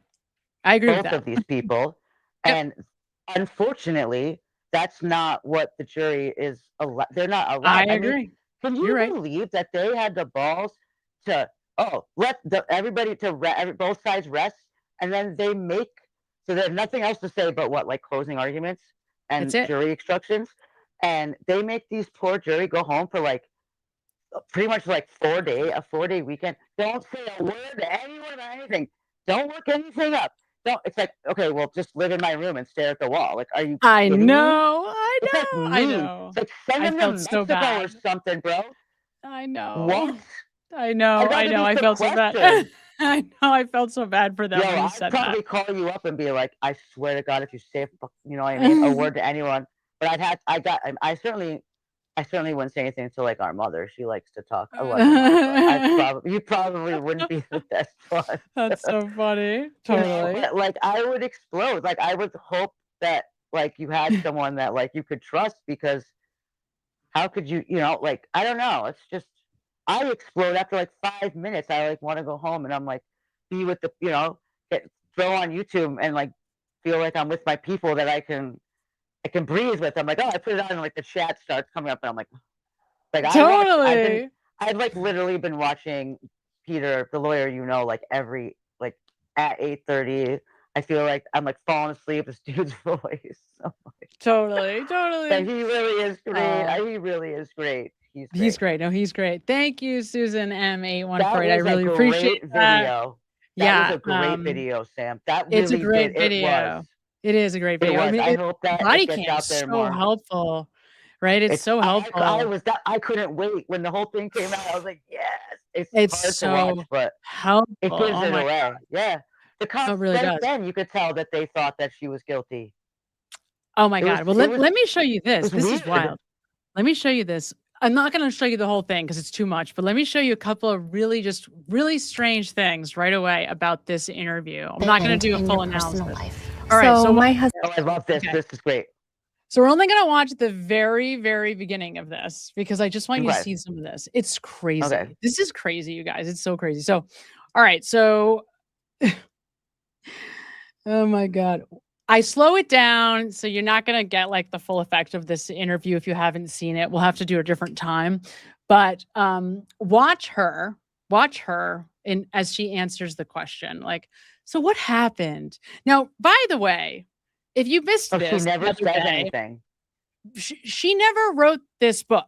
Just in case. Yeah. She didn't write this. She had a ghostwriter write this. Ghostwriter. So that's another example, though, of like image management, right? Like she cares about the idea that she wrote this book, not that she did. She called them. And she called them and yes, asked if she could promote her book. It's not like they were like, oh, this woman did this book and then her husband. Yeah, no, she called them. Right. She was doing a marketing tour. Of course, she's terrible like, at this, by the way. She's not. Listen, word of advice, don't kill your husband and write a book about it, okay? Like, come on. I know. Like, it's so bad. Well, and obviously, I mean, do you know that Eric's sister, Amy, was waiting for the detective to tell the detective that she did this, that Kouri did this outside the house that morning at 8 a.m. That's it. Oh, but she's like a basket case. She needs to chill out. Maybe Amy's crazy, but that doesn't matter because she like, believed it. I know, but yeah, no, she knows. She's right. She knows. Yeah, but I just wish she was a little bit like in court. Like she looks like the devil gonna come out and kill them herself. So that's Katie. That's actually not Amy. That's a different one. Oh, that's the other one. Oh, okay. Yeah. So Katie, I think is Katie like one. One of them lost a little bit of weight, I think, in between or something. So she looks like different now, doesn't she? We haven't. I don't think we saw Amy testify. I only know who she is because of pictures. Right. She's the one that got in the fight with Kouri. So the one that didn't testify is the one that was like outside of the house. Waiting for the detective to say. So Katie was there too, and Katie makes it clear that she's the executor of the will and the trustee. She makes that clear to the cops. But Amy is actually waiting for the detective, who we don't see in the body cam. The detective doesn't show up yet. By the time, she doesn't come till a few hours later. Right. You can hear the guy talking about the detective coming though. Right. But then probably. I don't even remember. Turns off before that. All right. So watch this. So my husband passed away unexpectedly last year. So it's March 4th was a 1-year anniversary for us, and he was 30. So my husband passed away unexpectedly last year. Sorry about that. I don't know why I did that. March 4th was a 1-year anniversary for us, and he was 30. Yeah. Okay, watch. So this got all screwed up in my editing for some reason. So we're not getting to see it correctly, but watch. Oh my God. I just want you to see this one thing. I messed. There it is. All right. Oh yeah. So you see that right there? Mm-hmm. So she is saying it took us all by shock. And in the middle of this statement, she literally, Jackee, stops and purses her lips together, like, and makes this face that is a combination of, what's the word I'm looking for? Not defensiveness. It's like defiance. It's like a combination of like defiance and like it almost has like this, like I got away with it. Yeah, absolutely. Yeah, it's That's wild. The first thing I thought too. It's so weird. She literally, Jackee, stops. It's so weird. It's so weird. Let me just see if I can get it because I screwed this up with the time. And we have 3 little. All right, wait. Let's see if I can get it. He was 30, and we have 3 little boys, 10, 9, and 6. Eye shielding. And my kids and I kind of wrote this book on the different. I screwed it up. So I screwed it up because I changed it. Everything got disconnected when I did this at the last minute. So I'll have to find the other version of it, but it's a shame because I guess I'll have to put it out. You have to see it. It's crazy. Some of the stuff that she does in this interview is wild. And you can see that she doesn't anticipate having these strong emotional reactions. So she's not ready. Like she did not she wasn't prepared. Yeah. She didn't prepare for a lot of the after, I think. And I think she might have gotten away with it. Well, and the other thing that most people don't really get, and this is why I spent 2 days on the Josh Grossman thing. He was the motive. He was the motive to me. You think so? Oh, without it. I have no doubt. I have no doubt. And I'll tell you why. There's a real reason. Mm-hmm. First off, like half of America spent 2 hours, 4 hours with that guy and was like in love with him, right? In love like, with him. Yeah. Absolutely in love with him. So oh my God. That's number one. He's and not gonna have a problem getting a girlfriend. No, he's probably already got one between that and then and now. Right? Yeah. Like, and he's the exact opposite of Eric. Like he was doting on her. He adored her. He just told her how wonderful he was like she the was. physical version of him though. But better Physically, they were looking. the same guy. Yeah. But he was better looking. But I gotta say, like Eric, when I like really looked at his pictures, like he was like a pretty good looking dude. Look, they look very similar. Very similar look. Yeah. You know, he's fit and all these things. Yeah. But as a human, they kind of look like Brandon a little bit to me. Very different though. Like Eric is. Did you see my video on Eric? Did you see this thing about the horse? I don't like to say anything bad about dead people. No, so I know that. Of course I did.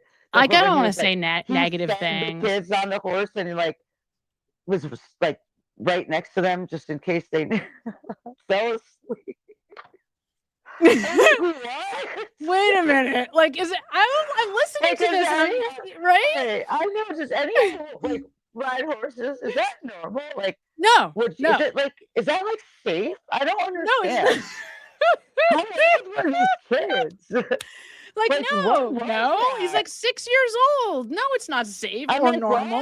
No, I don't understand if he fell asleep and then the way that was like given, like honest. Well, then she's like, because he just wanted him to do what he loved. And I'm like, no, that's not what this is. This is, he wants him to be really good at it, right? So, like, I get really it. Good like, at it. He wants him to, like, eat, breathe, sleep. Eat, breathe, sleep horses. Yes, right? He wants the best that ever lived at. Like, it's like if you were trying to make your kid as good at golf as Tiger Woods, the idea is like, you know, he would sleep and eat and live on the golf course, and you just like would never take him off the golf course, right? Like it's the same thing. It's so weird though. It's so controlling. And so I get it. Like this is why I started out with number 10. I don't think that that she liked Eric. That it's that frank. Oh, you got to move your microphone closer to your mouth. Me? Oh yeah. Sorry. Yeah. I don't know what's happening with the screen, but it like did this crazy thing on its own. So I'm not gonna touch it. I'll show you how to fix that. It's on your computer. Whoa. Yeah. It's gonna try to recenter you. You gotta turn it on. Happening? I know. Well, I had another mic, but that was a bad thing. That didn't work out very well. Let's see. Can we hear you now? I have another one. Yeah, I mean the crazy part, right? Like I see you guys, you know, the crazy part with the horses is like it's not, it's like, yeah, okay, your kid loves horse, of course. Like we want our kids to love it, but the fact that he's like, I'm just gonna ride alongside him so that if he falls asleep, he can not have to get off the horse. I mean, that's like how other exactly level. does that work? She's told that he was riding alongside them in a four-wheeler with a like a seat for the kid next to it. That's what it was. He was like riding alongside them, riding horses with a four-wheeler. If he fell asleep, he could just like take swoop the him kid next to off him. the horse. Yep. And they then could have keep snacks, going until and he then go woke back up. on the horse. Back on the horse. So weird. Like what? But it's like so crazy. I mean, it's exactly, it made sense with everything we know about Eric.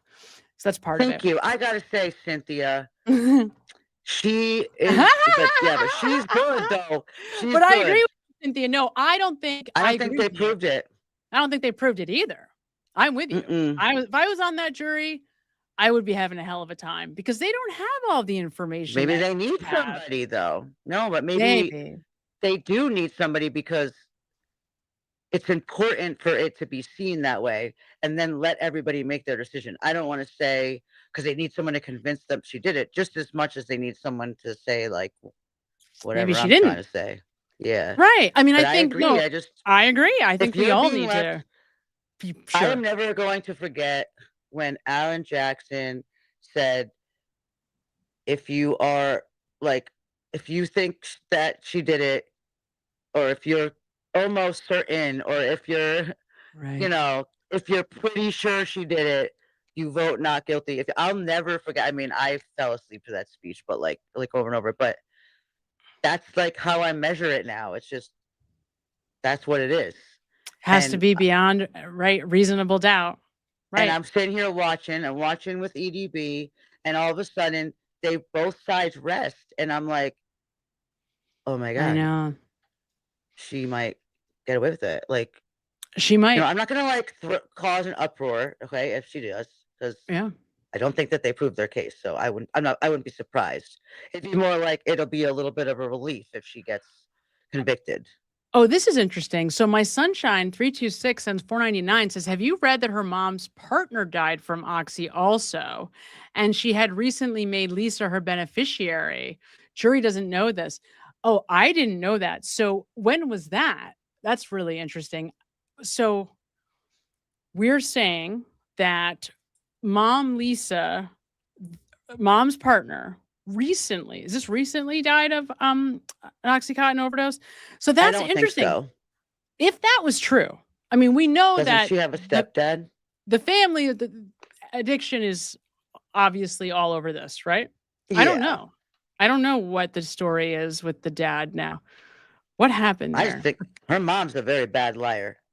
I don't think when she was trying to say, oh yeah, he went to Mexico, and when we went on vacation, he'd be like, oh, I need to get some drugs, or I don't know, whatever she said, but it was so unconvincing. I'm sorry. Just wanted to bring that up. Well, and here's the thing, right? Like I was like, oh, she's covering for her. See, this would have been guilty or not to me.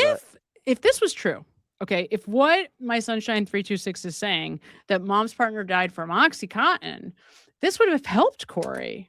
Because then she could have said, "Oh, I was getting the drugs for my mom, mom's partner." I'm surprised her mom didn't like try to do like say something like that to help her. But she because never wrote that walk the dog letter.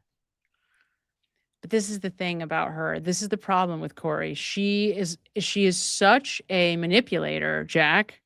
This is why I'm so convinced, because she can't help it. Kouri Richins is far more focused on how everybody's viewing her. So like she's not trying to be anybody. She's trying to think about, how can I show up or say and do things that other people are going to see that gives them the impression that I am this way. Mm-hmm. She's thinking about that so much that literally 2 years before Eric dies, she starts planting the seeds for our relationship is better. He was doing anger management. We were so good. We were fine. Everything was good. It was so good. And I would come home, and he would be writing in his anger management journal. Right. Okay. Mm-hmm. I was going to counseling, and this is all, by the way, while she's having a torrid affair. Like the entire time she's writing love notes. I know, which is so weird because like when I went back to watch that 48 hours, like they didn't know she was having an affair yet. That wasn't even on there. Oh, she was wow. Absolutely. I was like, if they had shown that at the time, because that was like, I don't know when that was, but I like it makes it's kind of a big part of the story, and I'm surprised. Usually, like affairs are like immediately revealed because they take your phone. They took her phone, but she successfully deleted everything. Phone. She was so they didn't know about the affair right away. They did not. Apparently, she got arrested, and he called the sister. That was the reveal of the affair. Yes, he's the one that he reveals it. Yes, right. He reveals to call the that was smart. We like him more too because of that. That's what you do. Take his advice. If you are having an affair with someone that becomes a murder suspect, go to the police right away. Yeah, because he felt guilty. Right he was immediately felt guilty. Just go to the police, and that's what he did. He saw the book. He felt guilty. It was a week after the book interview, so he saw the book interview. That's right. And he thought it was weird, and then he said, "Yeah." But I thought it was interesting how one conversation with the PI made him fully convinced that she did it. Well, they told from his her point of view. He wasn't fully convinced. He said, so that was interesting. He said, but if somebody said that to me, I'd be like, okay, well, what? Like, well, that's he not told enough. him So they that must have said something. he said, I can't tell you why, but Yeah. I am sure. I wouldn't. She definitely that's not did enough. it. Well, he I'd was be like, he okay. wasn't sure either. He Yeah. wasn't sure either. I mean, he's clearly still that not was sure. right. He vacillated. He's going back So and when forth you go and back and into forth. that, but if you go back now, like he said, and that's what he did. He said, then I went back with a different set of eyes, right now, and went back and thought of all this stuff. He should know for sure. He should be the one. He doesn't. He still doesn't. 100. He's like, I know. So that's I'm another reason confused. why I'm not. Oh no, that should definitely not. It just doesn't help. It doesn't help because I looked at it that way. Like, this guy must, like, come on, he must know. Like, I it think doesn't help. Like when they were like, oh, she asked me about killing anybody. Well, if I was dating somebody that was overseas, I'd ask that too. I mean, the timing is kind of bad, but like, You think? It's pretty bad. We didn't even talk about that. Like, I didn't even mention the fact timing is that the worst part. Is what makes her the most guilty to me. The timing. fact that, like, she asked him the first time that they get back together after Eric dies, she asks him, have you ever killed anybody? Now, you have to think about who he is to her. This is her confidant. He's the only person in the world she almost trusts. She almost was telling him. That's what I saw. I think so took too. that as that. That, like, yeah, definitely. She I was wanted like, to. okay, that she wanted him to know. And she wanted to tell him. She wouldn't, but she wanted. I think she probably wanted to. I mean, he's the kind of guy that would probably, like, in a way, like, I don't think see so. the romance in that, you know. I don't think so. Is that I don't think funny? so. Yes, of course. Stunning. I think it would have devastated him. I think that's why he was crying the whole time during the trial, because he realized during that trial, while this is happening, I think he's having the full awareness, like, she did this because of me. Yeah. I mean, that's part of it, for there at least, yeah. Part of it. They right. could take Not all his of it. money and live in the house, and Exactly. he could just, like, move in and be like, Dad, he looks like him. And then I Right. think that dude was like, yeah, no, I don't want that. Like, that wasn't And his when happy ever after. Well, and when you go back, that was what he wanted. But see, this is why I don't think she's a psychopath. In the end? Because I think she couldn't, in the end, she ended up breaking off with him because she couldn't be with him anymore, knowing that she killed Eric. Because it's kind of a lot to explain. Him? No. Because you have to understand, like, I mean, I would be in the back of my head if I were him. No. Like, these two, it's a line, different maybe. kind of relationship. It's like an attachment relationship. No. Yeah, Like, no, he I get trusts that. No, that, like, yeah, this I was got his that. soulmate. Like, you know No, what I'm saying? I really did get like, that. he Yeah, of course. believed Oh, that yeah. was his soulmate. And she Oh my felt God, yeah. that way too. Yeah, you Like, could tell. It's the only time she kind of she wanted to, like, smile. Like, her body yes. language was so different. And but that was weird. It was weird. It was like we were watching, like, it was weird. Like, The whole thing was you know, weird. it's like the Karen Reed, like, Higgy Bear like, texts were, like, awkward. That, like, it's like these two and them being in the same room was, like, intense. It was intense. You could feel it from wherever intense. you were. It jumped into your living room and everybody felt it. And it was like you almost liked her a little for a minute because you liked him and he liked her. Like, that's how I felt. Exactly. And I was happy to see her make, like, a face. Like, I don't know. I don't care what anyone says. I mean, I'm me, so I'm different. There's no world where I'm sitting there being accused of murder with cameras in my face, the whole world watching, and whether I did or didn't do it, and I'm not, like, gonna make a face or, like, have a moment of, like, just, like, cracking and stuff. It's like, wow. Like, I don't know. I mean, Well, I know she they does, like, but she doesn't get sad. Like, I That's felt going to like be even, something the I felt jury's like going to use even against Karen her. Reed, though, like, I guess, like, I felt like even though people probably disagree and probably think she was, like, stone cold, like, there were times when you could see when she got, like, mad, the way that you started to get to know her, like, what her things were. This woman doesn't even move. I swear to you. She does, but you're right. She did that day. They're different. She did that day. She sure did that day. Yes, she did. And she I did. see that she's not. She looks like she's getting real nervous to me. She's nervous now. Absolutely, she's coming. nervous now. 100%. Yeah, It's coming. yeah. It is coming. This is interesting, my sunshine. We're gonna have to come back to this because, like, I need to know more about this. This is a really interesting detail.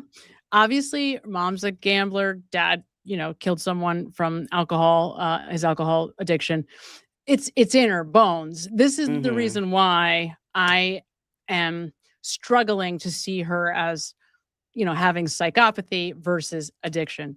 It fits just too perfect with everything else that we see from her and everything else we know about her, that she would think she could get away with it. I just think that's what she thought. That she could get away with it. And that she started planning about 2 years ago, right at the time. She still might. She might get away with it. Yeah. It's unlikely. It is unlikely. It's unlikely. But I still think there's a 10% chance. I think, well, it's more likely they hang the jury and she gets tried again.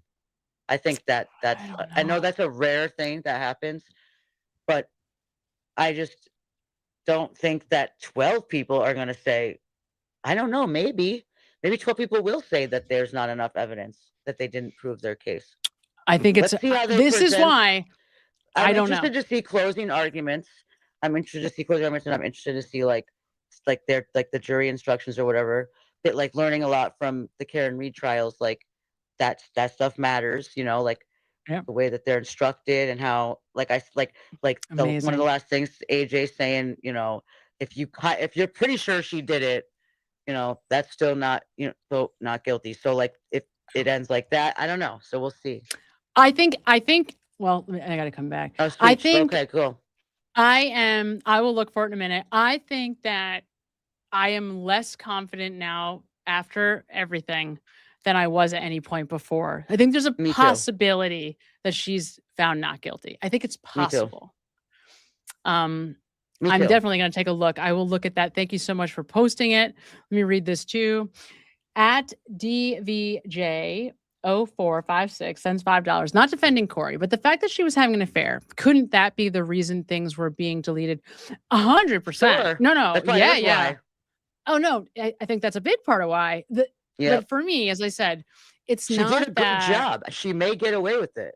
Yeah, she did a good job of deleting stuff for sure. But to me, it's not that. It's that in combination with a whole arsenal of other stuff. Like, for example, if I was having an affair and my husband died, but I had nothing to do with his murder, I'd probably be calling the cell phone company to get all the deleted stuff back so that I could go to the prosecutor's office and say, hey, look, I deleted this because I was having an affair, not because I killed my husband. Because here's what happened. I didn't kill my husband. I would never have killed my husband. I'm not a murderer. I didn't do it. I'd be camping outside of the police office saying, I didn't kill him. I didn't kill him with a sign. I didn't kill him. I didn't kill him. Through my entire life, and I tell them immediately about the affair. I'd be like, I would tell them everything they wanted to know. Yes. I didn't kill him. I didn't like him, and I was trying to leave him. That's right. Somewhere, I didn't like him. I certainly didn't kill him. I would have taken him for everything he had, but I didn't kill him. Fentanyl. Right. You know what I'm saying? So this is the problem with Kouri Richins. She doesn't do that ever. At all. Never. But it could be like a personality thing. Like, some people are just weird. It's not a personality thing. No. If somebody says to you, okay, like, they're accusing you of saying I murdered my husband. Life, so yeah, I get mad. We would all get mad because this is serious. This is like, there's just somebody's accusing you of going to prison for the rest of your life. And everything that Kouri does in response is making a case against what we're saying.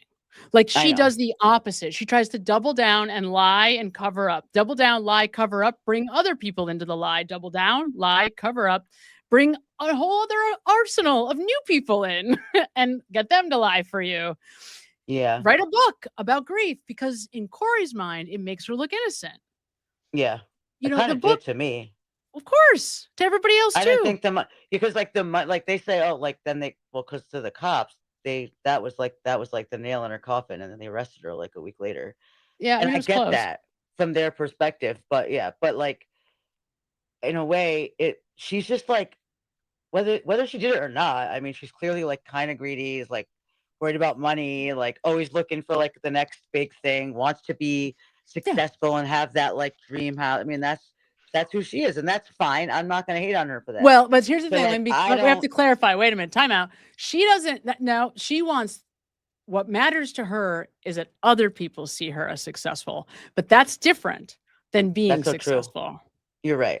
She doesn't. I don't think she's got the capacity to be successful. I don't think she does either. You know, I don't think she does either. That's why she is not like isn't making her own money. And I think that's right. That's what she saw, this like big deal, because this is the most important day of my life, blah blah blah. And then it's like, this dude dies. I don't know, man. That's just, the whole thing is weird. So I think she planned that out though. Like, because that was a big barrier for me. Yeah, I think she planned that out too. Yeah. I think it because was I was like, that doesn't work to her advantage. Like, Eric like helps her. But I think she saw it as like, in the end, she wanted to abscond with somebody else is really what it comes down to. Yeah.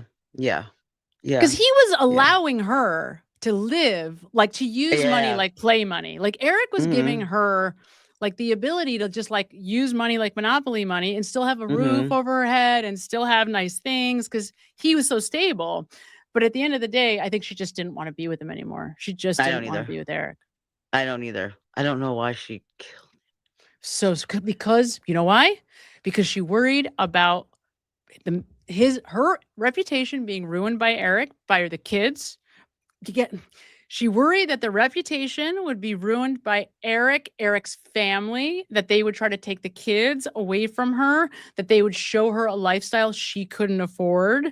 They don't like take kids away from their moms and give them to grandparents. Like this was all fear, but she's just didn't. It was really stupid. Like, unless she's like, but if she is what she portrays to be, then that is absurd. I just think she cared about her reputation more than they might anything get like, else. Every other weekend or something, but they're not going to be, if they wanted to fight, they're not going to give the kids to like, what is wrong with these people? I got to. This is a really This good woman, question. Man. You know what? Joe Mark 210 sends 199. I've got to watch the hearings. It's a really good question. I keep seeing them periodically come up. They're good. I should watch the hearings. You're 100% right. I should absolutely do that. There's so much in this case. Like every time I think I've, analyzed something and I'm like, oh, I analyzed that. And then I realize, oh my God, there's a whole other thing. Yeah, it is a good case. Listen, there's a lot Sam, here. Before I forget, real quick, I want to tell you that I think a good one that you need to get involved in, maybe do a deep dive, is the Delphi case. Yeah. Yes. Okay. Of course, I know the Delphi case. Because I don't know, man. I don't think he did it. Tough one. Is that what we're talking about? Yeah. It's a tough one, man.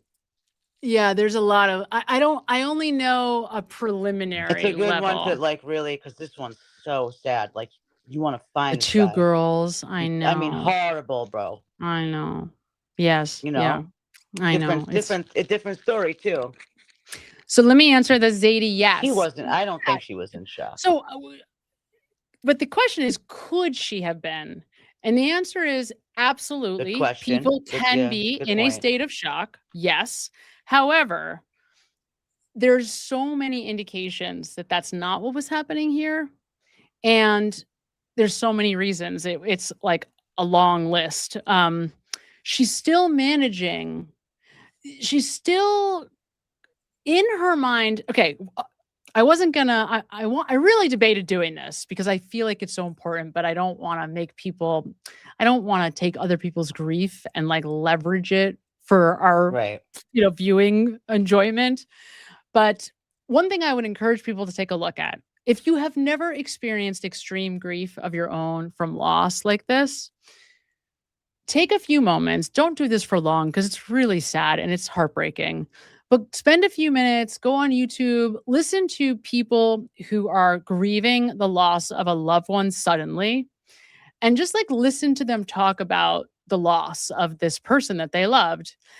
And then go back and watch Kouri Richins and her reaction to the news about Eric and the way that I know. she says, like, my brother, like my Oh brother, God, like she horrible. says it. And It's you think she's so gonna faint.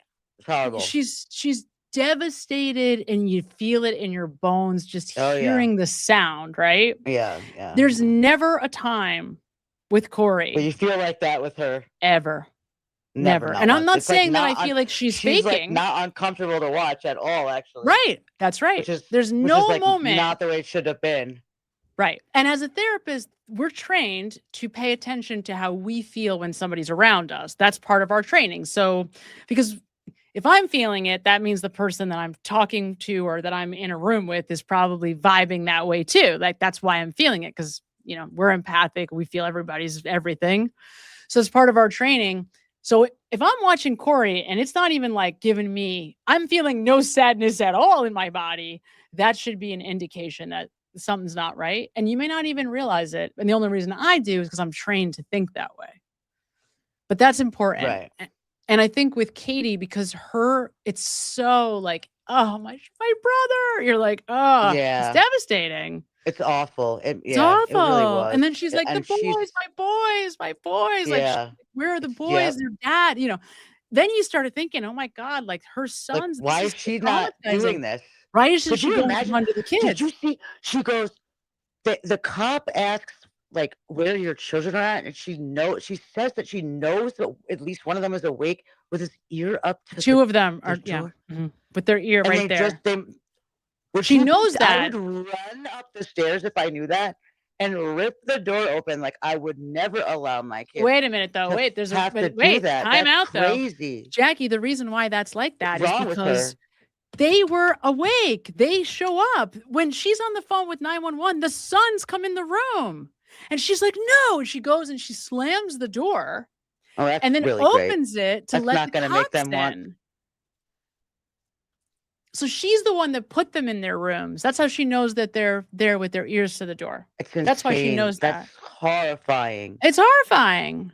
That's like bad mothering. It's dude. horrifying. It's I don't like to. I horrifying. don't like to do that. I don't like to call anyone that. But The come whole on thing now. is horrifying. And, you know, it's just, the whole thing is horrifying. And again, like, could it be shock? Sure. Is there a world where somebody in shock is just stunned? I mean, shock looks a little different than what we're seeing with her, just generally. Shock is more like, dazed and confused. Like, I don't know what's going on. You'll see a lot of like repetition.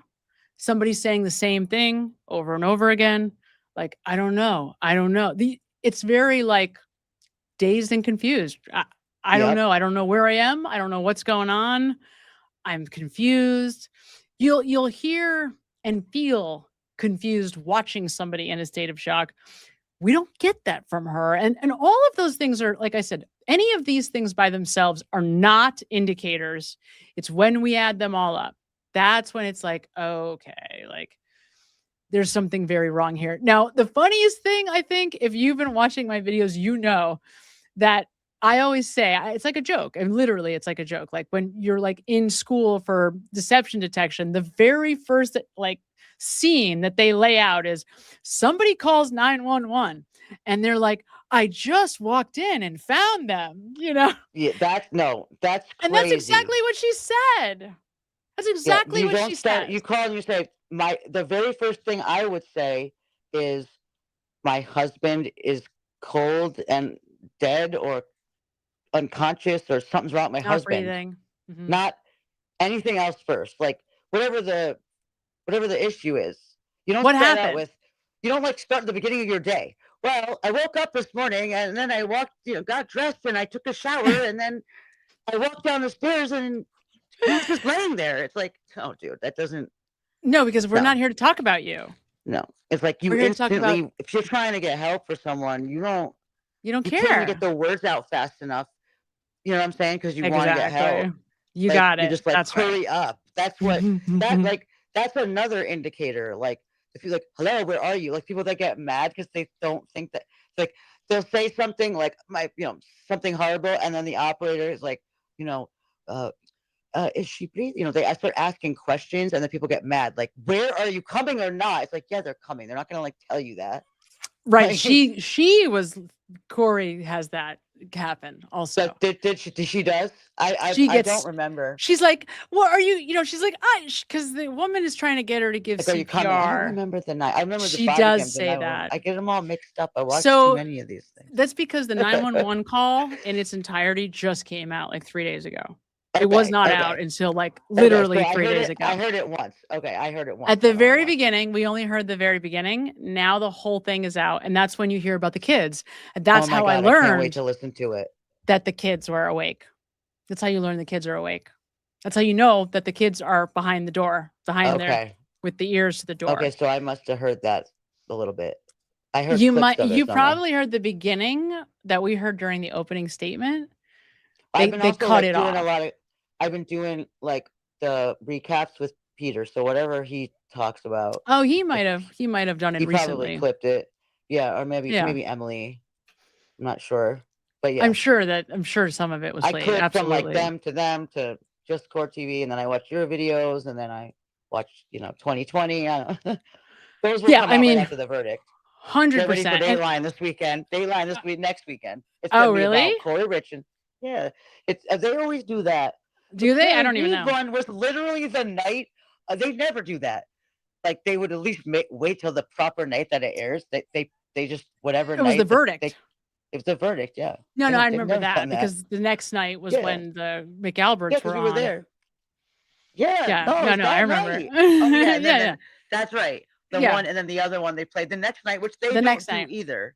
Right. They didn't do that. But they did it for like the au pair murders. Like as soon as that verdict came, it was like the 2020 and the Dateline that weekend. And I was like, oh, here we go. Okay, I didn't even know that. That's really interesting. Yeah. So I guarantee I'm so glad at least he went to jail. That's nice. Oh my God. Such of course he did. I mean, that Welcome, was like Susan M814. I was 100% sure. No, you're good. Welcome, Susan. Yeah, totally. All right. So we're gonna have to take a little break because I gotta use the restroom. So what I'm thinking is I'm going to put on a break. If you want to stay, Sissy, that would be wonderful. You don't have to, but we'd love to have you stay for a bit. Okay. I am going to, I'll do a couple of things. I think what I'm going to do during the break, I'm trying to debate. You know what I'll do? How long is this? Let me just give me 1 second to see how long this is. 2 seconds. Yeah. How long is this? You want to get rid of me? Will that make it easier? No.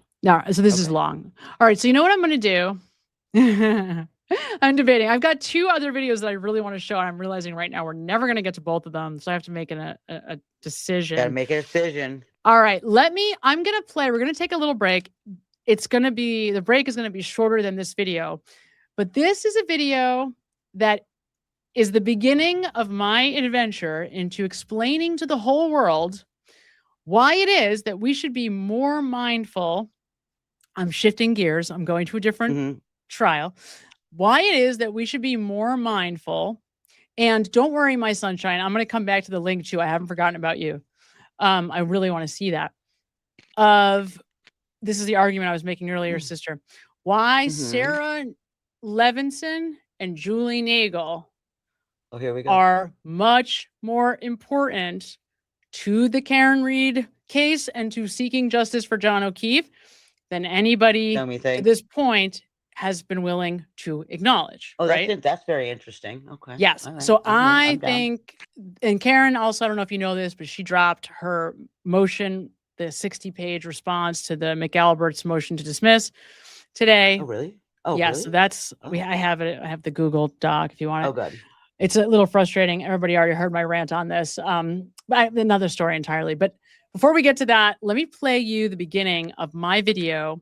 And what you're going to see are some interesting bits of information that I hope will make everybody start to see Julie Nagel and Sarah Levinson for who they really are and begin to understand why they might lie for the McAlberts. So we're going to take a break with that. Sis, I will meet you back here in 5. How's that? All right. Sounds good.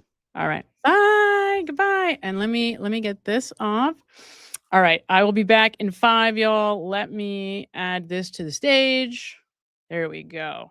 All right. See you in 5. Really? What? I can't just go get food at my dad's store. We're just going to see dinner. We're going to see if McCarthy's. What's the big deal?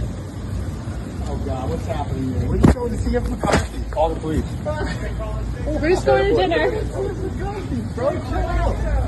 Chill out, bro. You just touch her, bro? Yeah? What do you see? You just touch her? Maybe a little fucking soft. She doesn't want you touching her. Yeah, don't do that. What the fuck's wrong with you? We had a nice conversation. I just didn't Why are you touching her? I don't know why I'm Just talking to her. You just touched her, bro. Asking her why she's with a fucking loser like you. Why are you touching her? He's not a A little loser. touch He's a like good that. person. Yeah, Ask her I why don't think she's it's such a loser. fucking hooking up with like a loser like my you. brother like that. Get the fuck out of here. What? Leave. You don't like Canton. No one wants you here. Get the fuck out of here. Leave. Fucking loser guy. Let's go. You're a loser guy. You and all your fans are big fucking losers. Let's go. Guy's a fucking loser. Love the town of Canton so much he has to come hang out here. Get the fuck out of here, dude. You're a fucking loser. You're gonna Loser. You Loser. Keep going. Have fun. Have another beer in there. You go home. Good morning, ma'am. Good morning. Could you please state your name and spell your last name for the record? Sarah Levinson, Levinson. And where do you live, ma'am? Canton. How long have you lived in Canton? My whole life. My whole life. You have lived in Canton your whole life? Correct. Graduated from Canton High School? Yes. Have been friends with Brian Albert Jr. since high school? Yes. I believe you said it's been probably about 10 years now that you've been friends? Correct. And the two of you actually went to the junior prom together, correct? Correct. You consider him a close friend? Yes. And that high school friendship has percolated into a friendship into adulthood. Yes. You obviously know much of the entire immediate family, Brian Albert Sr., his wife Nicole Albert, correct? Yes. You know his uncle Chris Albert? Yes. You're familiar with his wife, Julie Albert? Yes. Obviously, Brian Albert and his cousins, by the way, which cousins are they? Last names? Do I know? Right. There's the Alberts, and then there's the Galvins, the Reardons, and the McCabe's. Okay. You indicated that you've been to the Albert home probably at 34 Fairview. That's the home I'm talking about. Yes. Probably you estimated at least 20 times, correct? Over the years, yes. Over the years. You've gone inside the home and you've spent time in the backyard as well? Yes. Gone swimming in the pool that they had in the backyard? Yes. And in high school, you would hang out in their basement, would you not? That's correct. And you know that there's, in that basement, a bulkhead door that leads to the backyard, correct? I never noticed it. All right. So I have taken myself off the screen so that you can see her well. And the reason that's important with Sarah Levinson is because everything with her is about micro expressions and short, well-rehearsed responses. She does not go off on many tangents, but there's plenty here for us to get a lot of very good information from her. So we're going to have to pay careful attention to her in order to do this accurately. Right off the bat, I'm going to draw your attention to her chest. She's in a freeze position, intentionally not moving her body. And in order to manage or adapt to the moment, to the stress of the moment, she's using these like long, slow, deep breaths through her nose. This is trial 1, Adam Lally. And this is our baselining period. So it's important that we pay close attention because this is going to inform how we ultimately make decisions later on.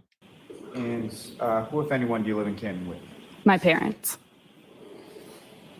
Now, do you work there? Yes. What do you do for it? I'm a registered nurse. And how long have you been a registered nurse? 3 years. Now, ma'am, if I could turn your attention to the evening of January 28, 2022 into the early morning of the 29th. Do you recall those days? Yes. Do you recall what days of the week? Friday was the 28th, Saturday the 29th. And as far as that evening of the 28th, what, if any, plans did you have for that evening? My plans were to go to my friend Brian's house for his birthday celebration. And so your friend, that would be Brian Albert Jr., is that correct? Correct. You know how old he was turning for his birthday? 23. And how long or how did you know Brian Albert Jr. at that time? We met in high school. He's the grade below me. So I would say now it's been about 10 years. So about eight.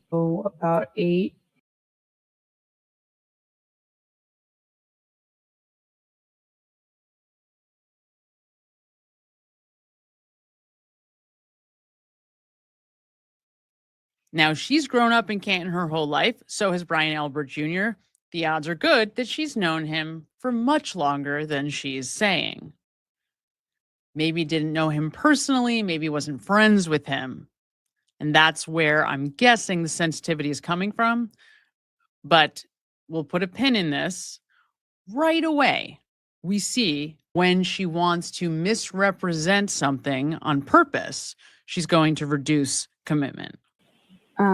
We met in high school. He's the grade below me. So I would say now it's been about 10 years. So about 8.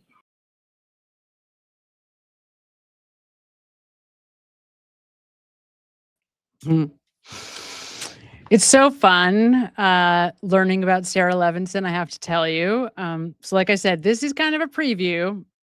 It's a much, much bigger discussion than we're going to have time for tonight. But it's very interesting. And I will tell you, when I was a lot greener at this, at the ability to understand how to use expressions and language to detect when someone's being dishonest, she was tough.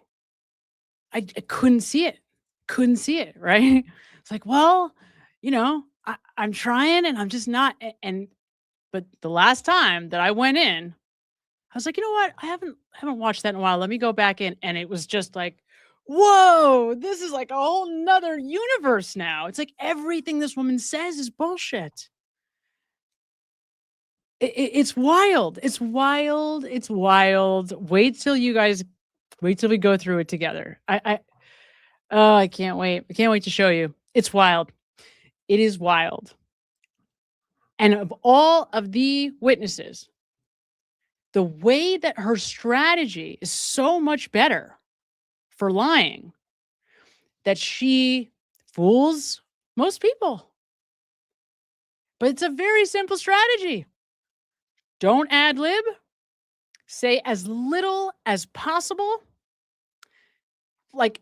And when I say as little as possible, she only gives one-word answers, or she'll list. And anytime she veers from that, she, like everybody else, gets in trouble. But it's so clear what her indicators are because we know enough at this point to right away know when she's being dishonest. And I can't wait to show you. I just can't wait to show you. So this is going to be fun. I'm so excited about the work that I've been doing on Julie Nagel and Sarah Levinson, because to me, those are the two that give the people in that house credibility. And I cannot wait for that to be over with, because these two are as full of shit as anybody else in that house. They are as in bed with the McAlberts as anybody else. They bleed whatever color those people are bleeding. And let's be honest, nobody has ever put any pressure on them.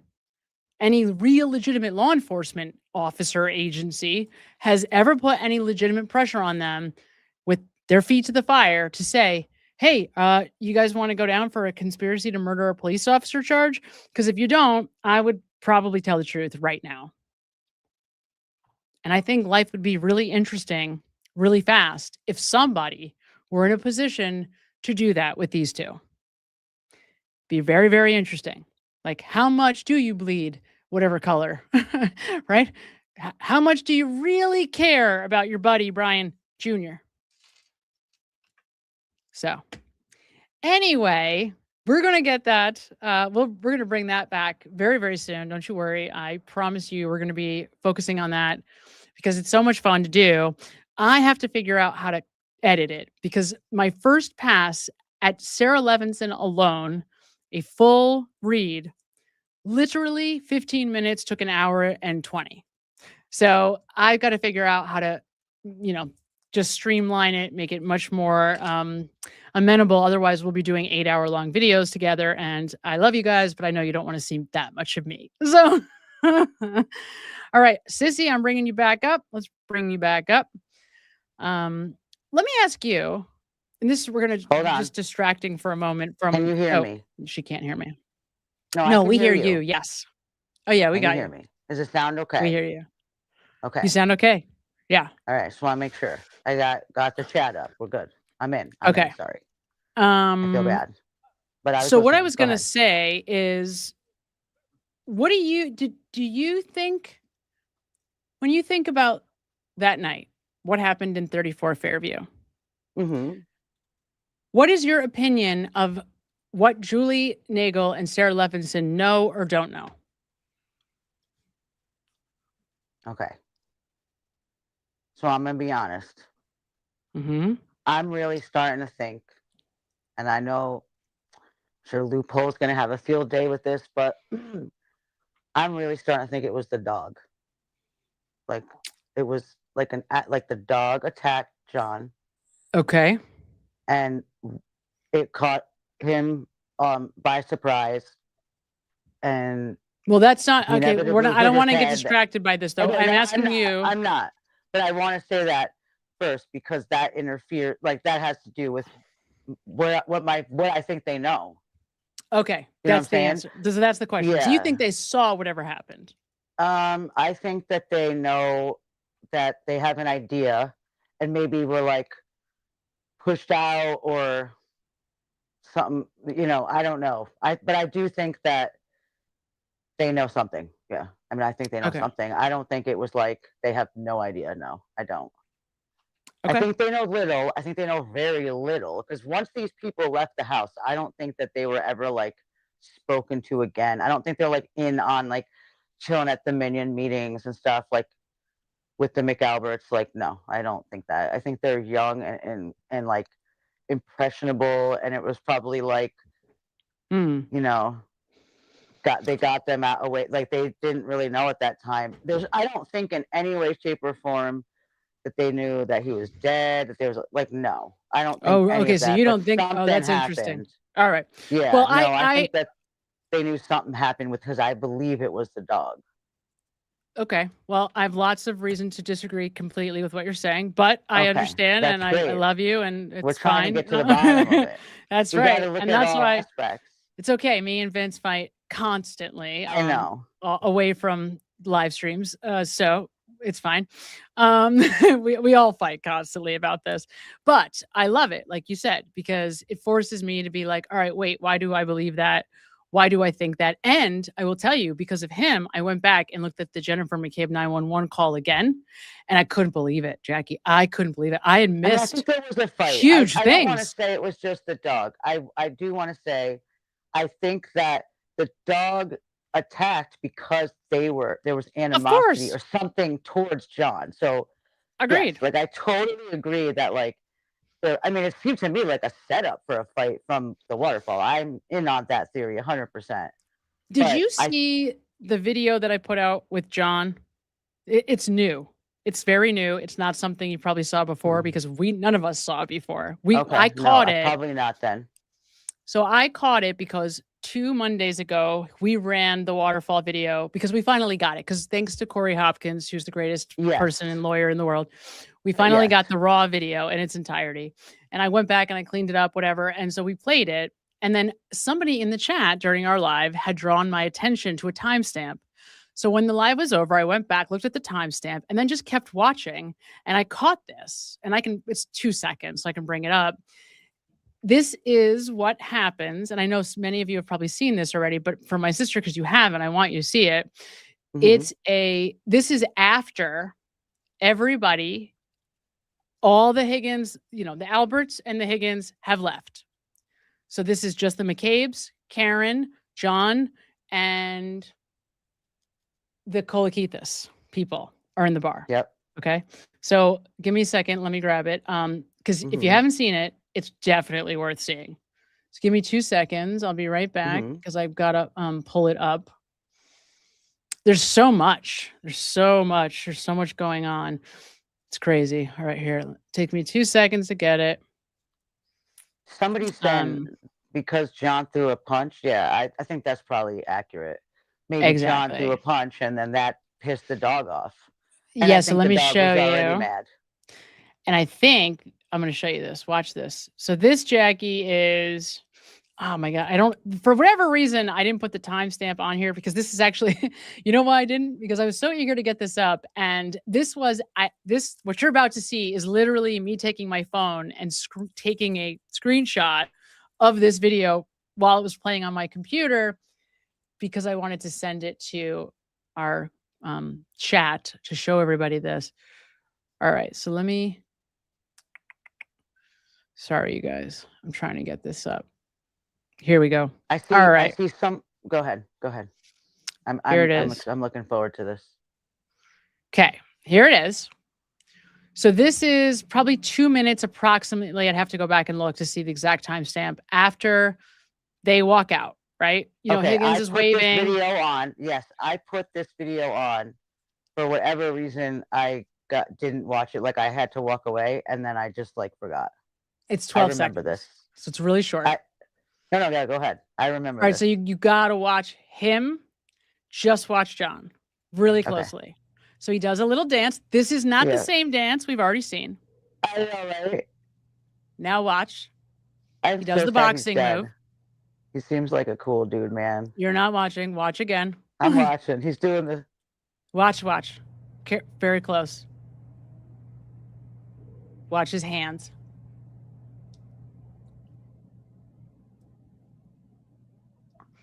So, this is 10, 15 minutes before he gets to the house. He's, whatever he's got in his mind, he's fake boxing.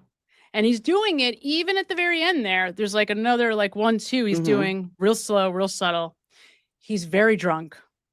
I went back and I counted his drinks because I'm crazy and I needed to know how drunk is John O'Keefe at the point that we get here. So I have 75% of the answer. I'm not all the way there yet, but I'm getting close. I would say he's completely drunk. Yep, that's right. I'm not judging that. I'm just pointing it out. And I think it's very possible that he saw what was going on with Karen and Brian in the bar. So let me back up a little bit. I'll back this up a little bit because there's a lot has happened. So, we went back and looked at this very closely, and we got a bunch of Karen's texts because of the foreskin girls, whatever. And and I don't like to talk about that, but anyway, we got their texts, whatever. I can't. Yeah. So, but they did get some stuff because of Kate Peter, whatever. And what came out is that Karen has never pointed the finger at Brian Higgins at any point ever. No. That's fine. Still. It's very strange. We know that. We've talked about that before. This night, by the end of the night, she works her way around the bar until she's right next to Brian Higgins. And then at the very end, she's pushing him. Karen is pushing on Brian Higgins. And then finally, he's inviting them both, it looks like, back to the house, actually, when you look at it closely. John and Brian Higgins were friends. They had been texting. We got their text exchanged. That all stops that morning of the Patriots, after the Patriots game. There's no more text between John and Brian Higgins. Up until that, then we start to see the text from Brian Higgins and Karen. And remember what he tells Karen Reed. Brian Higgins tells Karen tells Brian, oh, he just asked me if you and I are hooking up. And he's like, what are you guys hooking up?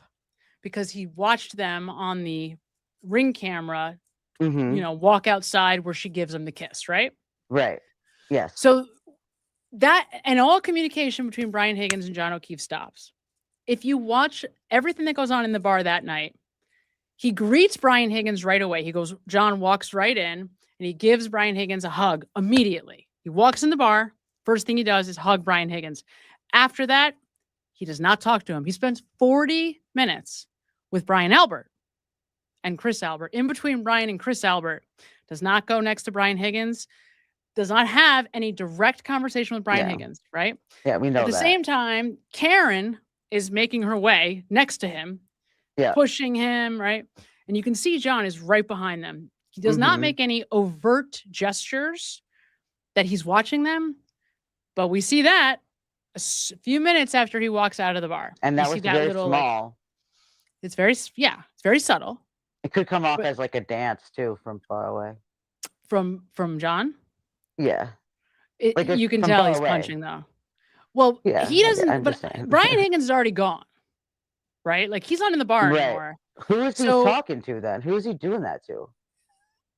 You know, so next to him, he looks very related. Like it looks like he's talking to someone. McCabe. Matt McCabe is to his left. Jen, this is like lights are on. That's why we can see him. Lights are on. It's closing. Everybody's gone.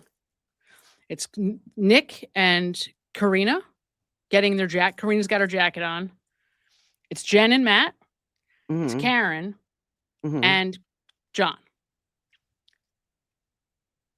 Yep, I know that. Yeah. So that's what's going on. They're the last ones to leave. So who are they talking to? Chris Albert too. Chris Albert. I'm sorry. Chris Albert. That's who I thought he was. That's who. Yeah, I'm sorry. He was Chris Albert. He is talking to Chris. So yeah. So what if like, I kind of see a world where there are like, this is about that. So like, so what you're saying is true, and he's like kind of annoyed about this whole thing. Like he's like, but he doesn't take it serious because, as I don't think he should have. I don't think he thinks Brian Higgins was a threat. Right. Like, I'm sorry. Right. I just don't like. Honestly, I almost feel like that's why it's like he's kind of funny and joking, and it's like that's the dynamic, right? Everyone else we've like analyzed in that video is like fighting, and they're like harder, or they're like pissed, and right, there's like something going on. They all relate. Oh, we had a stressful day, you know, it was an emotional day. They were, you know, and John's just like thinks it's all a joke. He's like, you know, the whole time, the whole night, you can tell by his body language. Sure. So what if it was like, you know, he kind of gets an, you know, he's kind of giving it like, because Karen said she didn't want to go to begin with. She always says like, all right, I like if you listen to the way she says it, it's like, I don't know, I wasn't really like it. Like John was the one who more so was like trying to go. Obviously, he's the one that like went inside and everything. Like she didn't feel comfortable, like wouldn't have felt comfortable doing that, you know. But maybe they were sort of having a back and forth in the car about Higgins. Correct. Maybe that was what it was about. Right. Yes. Whether it be, you know, he could have been playful with her about it because that maybe was him, and you could see Karen's not like that. She's more like, "Come on, John, stop it," or you know, he's like, let's go see him. Like, or what? What'd you do with him? Oh, let's see what's he gonna say or something. Like, even if it was like playful. Yes. You don't get the sense that John leaves hot, like, and he's dead within 15 minutes. So you don't get the sense that he's like heated the way Higgins leaves, and they're all like trying to, you know. Yeah, I hear you. He's like playful and fun. They're like the normal ones, you know. I hear you. I think you might be. I think that's probably close-ish to what is likely. And then he walks in and he gets the hostility. So it's like a build. It's like this build up to where maybe he believes like, oh wait, maybe this shit's more real than I thought. Maybe there's something more here than I thought. Right. And then let's say, for example, he walks in alone and Brian Higgins is the first person he sees in the family room when he walks in. And he says, "Where's your girl? Where's your girl?" What, like something about, where's your girl? Yeah. And he's like, already? And he might have just been like, just fuck right. You. Yep. Yeah. So and now, then the dog comes. And here's the thing. That's probably exactly what happened. I think they're in the family room, in my opinion. And there's a fireplace. Yep. And I think that's where he hit his head. I think that's where he hit his head. Literally, if you look at Dr. La Posada's, like, if you listen to what she says, it's an exact, she describes the stone almost to a T. Literally. I know. And that sold me. Like I saw think that that's recently. probably where they are. Yeah, Is in the yep, family room, I and totally he hits agree. his He head walks right on and that fireplace. because you're right. She does say he walks in. Like I always thought it was that she had said he had gone in the side door, but she doesn't say that. Well, she says he walked in right the out. the side door is the family room. Right. Yeah, Right, that's what I he mean. walks right into the family room, is what she says. He Yeah, breaks the into the plan. house. Into the Yes. house. He doesn't Mhm. walk in the garage. He doesn't Doesn't go walk like in the to garage. all the way to the right. And she said he's fast. He's like zippity zippity do. And let me tell you, that is real. Like recently, that just happened to me where I was like, how did somebody get from there to there so fast? It was a guy. He was like, fast. Just Yeah. It was Well, the snowing. cell He had phone no is clothes. moving He was towards one the of house. those guys. Like they're like that. I living in Boston for 10 years. I'm telling you, they're like that, and I relate to it, and I get it. Yeah. Like I think No, he that's went exactly in. what happened. And He he went in made the house. some real messed up comment about Could have been. about- Or he heard that's it what I that way. think. Yeah. And he just was like, and within seconds it escalated. And I think once John hit him, I think the dog, because I'm sorry, the dog didn't attack after. It's not an after the fact thing. It wasn't like, oh, they left him outside to die and the dog went and attacked him. No, of course not. They don't. So the dog had to have been a major part of this because we know that he was severely attacked by a dog. And let me tell you something. My daughter just recently got bit by a dog, and it was the quickest, most like how like. And then when you look at that, I couldn't believe. The next day, what? It was 1 second, and it was the dog was trying to protect her. I don't think anyone was even questioning that. It was like, it wasn't like a heart, it was just like and then let go. He didn't not let go. And it was the biggest, craziest bruise I've ever seen. But more importantly, you could almost immediately after see like the imprints of the dog. Like, you know what I mean? And it was I was like, oh my God, this is like, that's where I went with it. It was like, this looks like John O'Keefe's arm. Yeah. No, Like, 100%. It wasn't attacked because I think there were claws and bite marks involved in that. Agreed with John. 100%. Yeah. So we kind of veered away, and I apologize for that. I want to finish up our conversation about the Kouri Richins stuff because we started it. I want to finish it, but yeah, I mean, we could spend the rest of our lives discussing what happened that night, and we will. I mean, we've got plenty. We also now have this drop from Karen, so we've got a lot to talk about there. But I do think it took me a long time to be comfortable believing that he did walk in and that everybody in the house saw him do it. And it was Julie and Sarah that convinced me. So that's why I'm focusing on them now. Let me read this from DVJ0456, sends $10. I 100% believe that in the Bryce call alone. Exactly. That's exactly right, DVJ. In the Bryce call alone, you'd think she'd have said, I didn't kill my effing husband. And she does not say that. Point. She does not say that. She says, I didn't do anything. And not only that, she doesn't bring it up at all. In fact, Chelsea is the one that tells Bryce that the family is accusing her of killing Eric. Bryce doesn't know about that. At least he pretends he doesn't know about that. Yeah, so that's crazy. It's a three-way call. Chelsea, her friend at the time, who's no longer her friend, I think, because she, took her house from her, is on that call, and she interjects and explains to Bryce, Eric's sisters think that, she had a hand in his death. And instead of Kouri saying, how could they believe that? I would never have hurt Eric. I didn't fucking kill my husband. She says, I didn't do anything. It is so incriminating. And I got that from my mentors, like the people that I have learned from. Sergio De Niro, right? Like, who I think is probably the best I've seen at statement analysis.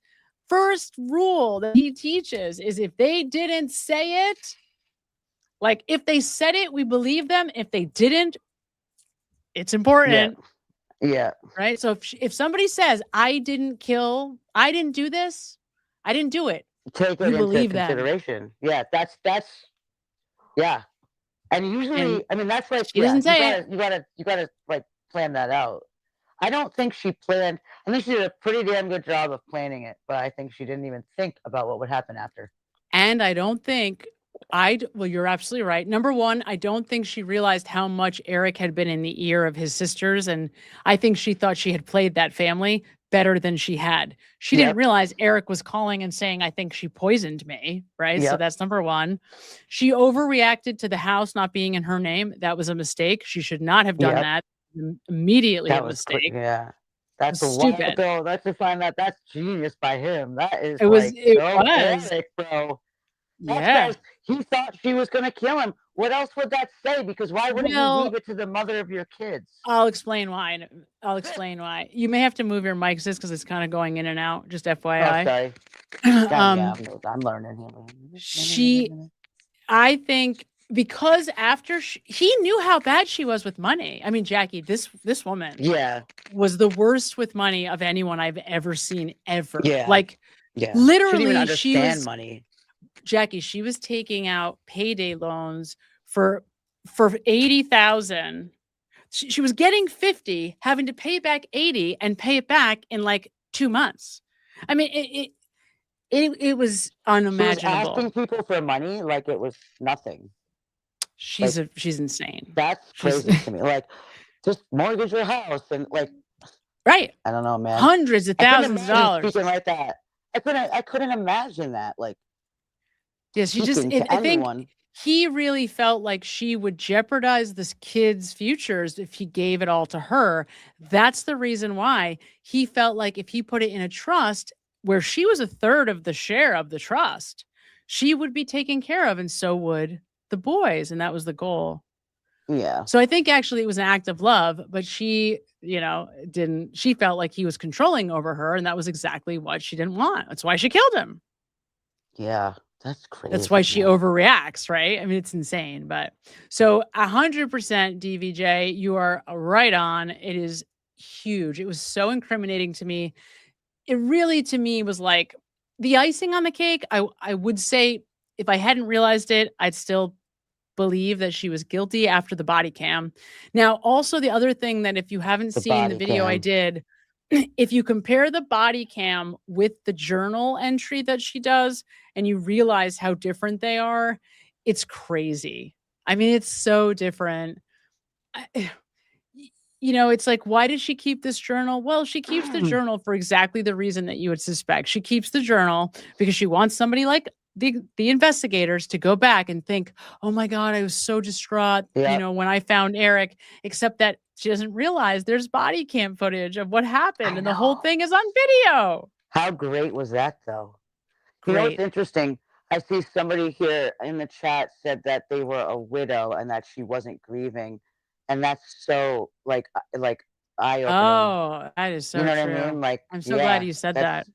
Yeah, because I can to get it from that point of view. Like if you're like I can't relate to that exactly, so it is a little bit harder. But if there was a juror that maybe was in that situation, that's a really good point. I could imagine that would rub them the wrong way. I mean, she doesn't look like she's grieving to me, you know what I mean? But I don't know what it's like to grieve a husband that you're supposed to, even if you don't like him, dude, you don't want him to die, bro. Well, here's the thing though, like I went and I looked, I went and I watched people on YouTube who were grieving the loss of their husbands or spouses, partners. And within about 3 minutes of listening to them, it was as clear as ever that she was guilty because you hear the same themes, you see the same reactions, and you know what? You feel it in your soul for these people. Yeah. You're crying. Oh my God, I mean, it's like, you're just like, oh my God, these poor people. And I'm listening to how they were behaving and why they were behaving that way, and like, they talk a lot about how they feel so alone, but they know they need people so badly. And they feel better when they're distracted by connection, even though it's so hard for them to like even just reach out and like ask for help or even speak. Yeah. But they're so in grief, it's hard to speak. And there's nothing about Kouri Richins that indicates like any of that, right? Now, there's no No. one way to grieve, but it's just that the emotion doesn't It seem comes off authentic. disingenuous. Exactly. Exactly. I mean, you don't have to be. You just have to be a human. Just You like an just have average to be human who a has human. average emotions to understand. Like the body cam to me is what, if she gets convicted, will probably be what did it. If they ask, it's my guess. Yes. And and the whole thing about like her hair being done, all right. I mean, I don't know if that was any significant. I see people saying that she looks too I done don't think up, so. or I'm I sick don't of think that. so either. You know what? I'm sick of that. I don't know if I believe Like that part, I don't. but That's never like when people. Especially when it comes out of men, like their mouths. Like, don't listen. There are some people in this world who will not even walk out the door without a certain look, no matter what, and that's who they are, and that's them. And I don't think that should ever be held against somebody. That's just no. if her that hair was on puff on so her head. that's so. I thought she looked cute. She had a messy bun. What are you talking about? I People mean, are she's stupid. wearing like, I don't know who said that, but that's ridiculous. Well, that was There are Katie. many things you can say about that. Well, she's just doesn't like her. She's just Katie's a little crazy. looking for anything. You can't. No offense, but she's too close to she's and the way it should be. She shouldn't be like that. Yeah, I mean, she's wearing like little kids' pajamas for grown-ups, I mean, and she lives in Utah, like, The other thing to me, she looked like every other like Mormon wife or what, like well, what that's what I was thinking. And so here's the thing. I do think that like Utah, when I've spent a little time in Utah for conferences, I worked with the extreme rehab people that what are they called? I can't adventure rehabs. Oh yeah. Like some of my favorite adventure rehabs are out of Utah. Amazing people, Mormons, just outstandingly kind people. And I do think that there will be Mormons on the jury because it's a Mormon community. Yeah, they're in Utah. Yeah. Absolutely. And I do think that may end up being a variable in the end because this is not standard operating procedure like in these they don't communities. want this woman around. They don't want her probably either around. Like they're gonna, that's a really good point. I think that she might be right. I think that she might get convicted. I think they might have done enough. There's a good chance. I don't think the people on the jury are like us. I don't think they're in the chat right now. I don't think that they're doing like deep dives like this. This is just isn't their thing. Is my guess. I mean, I don't know because I am someone and like I wish it's like my dream. Like, can that be a job? Like jury job? Like, you know what I mean? Jury consultant is a job. That's yeah, that is. I remember learning about that. And I was like, oh, that's a great job. I'd love to be a jury consultant when I was like 19. Yeah. That's it's a cool job. Yeah. It's because it's important that like, you get nervous. You pick the right jury. Oh, I listen, at my job. Okay. I don't think I would say there's probably, I'll give it 20%. We even know what jury duty is. Like, if you were to ask, like, what exactly is it? Sure. I'm just saying. I get that. And that's not good because those are the people that could be picked. And I love them. And that was me. And a lot of them are very young. Don't get me wrong. That doesn't matter. As long as you're an adult, you could be on a jury. Well, what did we learn from the Karen retrials? Like the people that were, super educated, they were the biggest problem. Like, right. The Ronnies of the world, we learned from the Karen Reid trial that they were like, trying to outsmart ARCA, overthinking it, thought they were trying to figure out what was the angle. Ridiculous. Outsmart it was ARCA. Absurd. It was just don't mess with Dr. Wolf. I'll come for you. No, but the second jury was like regular folks. They were regular like people. Whoa, hi. Yeah, I'll show you how to turn that off. You have to go on the top corner. I don't mind it now, but then I it's super annoying actually in a time, but yay, Joe Mar 210 became a YouTube member. Welcome, Joe Mar. I'm super excited to have you. I love my new members. You guys are awesome. All right, one more thing we're gonna do tonight because we're getting to 3 hours. If you haven't hit the like button, hit the like button. You got to hit the like button, guys. We are approaching Yes. 3 hours, and I have one more thing that I want to do. So I think just to wrap up the Kouri Richins stuff, share. The last thing I want to just say on the Kouri Richins thing is I'm with most of Ronnie you. bow tie. I think that I agree. I'm not sure that the prosecutor met their burden. I'm pissed about it. I think they could have very easily. I think they could have went with an expert angle instead of the Carmen Lauber angle, and they would have had a better deal. And let me show you the one other thing, sis, that I just want to say. My number 2 that I didn't get to show you guys yet. So I didn't go through all the lying. It's for a different day. But my number 2 reason, again, in its totality, for her guilt is the toxicology report. And this is the thing that I think an expert could have come in and helped the jury to understand in a lot more detail. We had a drug that Kouri Richins had in her possession called Seroquel. We had fentanyl. We had no THC and no other opioids. There was no oxycodone. So the idea that Kouri Richins was taking the oxycodone is BS. And because you know, sister, how opioids work. You don't just like take one and then, And then like nobody maybe take on one earth, like a month later, and take one and then, a month. You take a fentanyl a month later. This is not you don't happening. keep fentanyl up in your cabinet for a year and then like take a random unknown milligram of fentanyl. It's just from Mexico. But also, it's not what it seems happens. pretty clear she gave him the Seroquel to knock him out harder, probably. Absolutely. She was, like you got to give it to her. She cushioned his death as much as she possibly could. She did. She also insured it, but that's okay. She insured it, but if y'all got to go, that's the way to go. Fine. I agree with you. The other variable, though, Jackee, and I don't know if she understood this. Own, maybe, because you're old and on hospice and like they just give you painkillers until you die. That's really more what I mean. Right. The other variable, though, that never really gets discussed, there was a trace amount of naltrexone. Now, there was naloxone in his body because they did give him naloxone at the scene to try to revive him, which is standard if they suspect that someone may have had an overdose. They didn't know that at the time. He was prescribed naltrexone for his Lyme disease.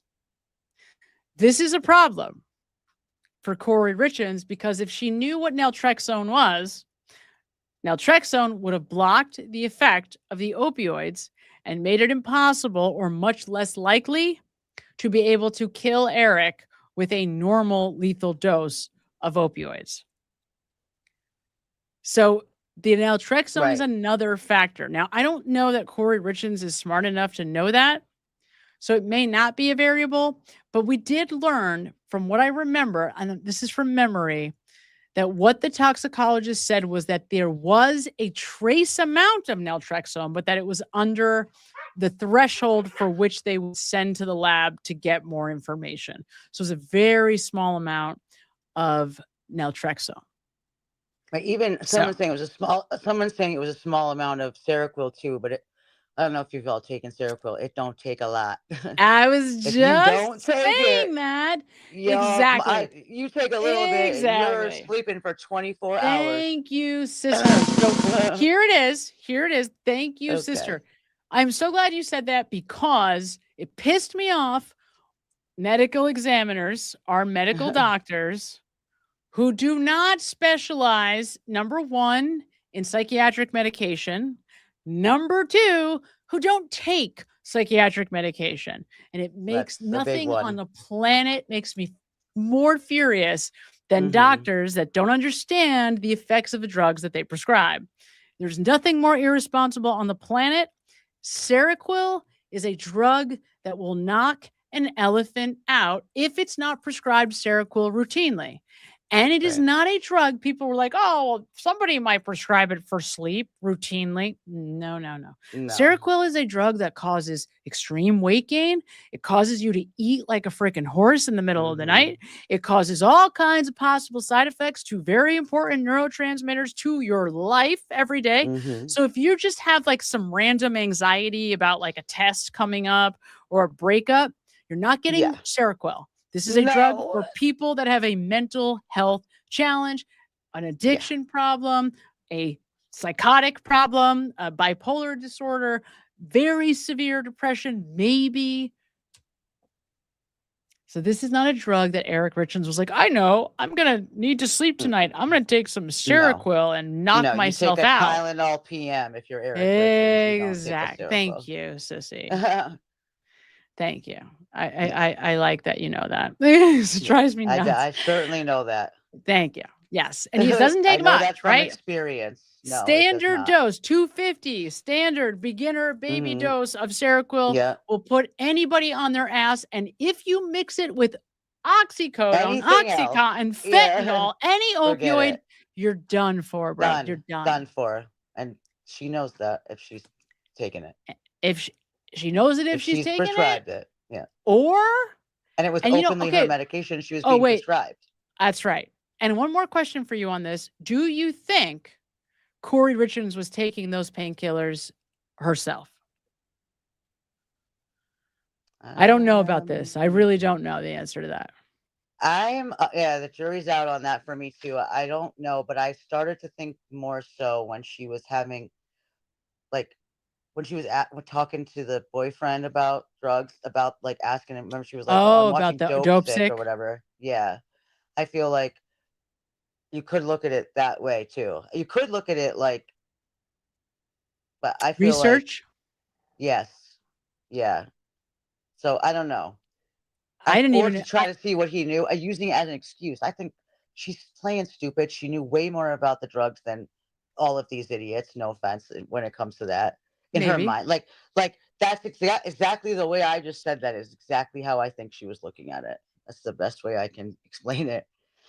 Right. And I these think, guys are idiots. Yeah. Also, right. Also remembering, like, the last thing on planet Earth she thought that was probably going to happen was the whole world was going to be watching this inevitable murder, whatever plan.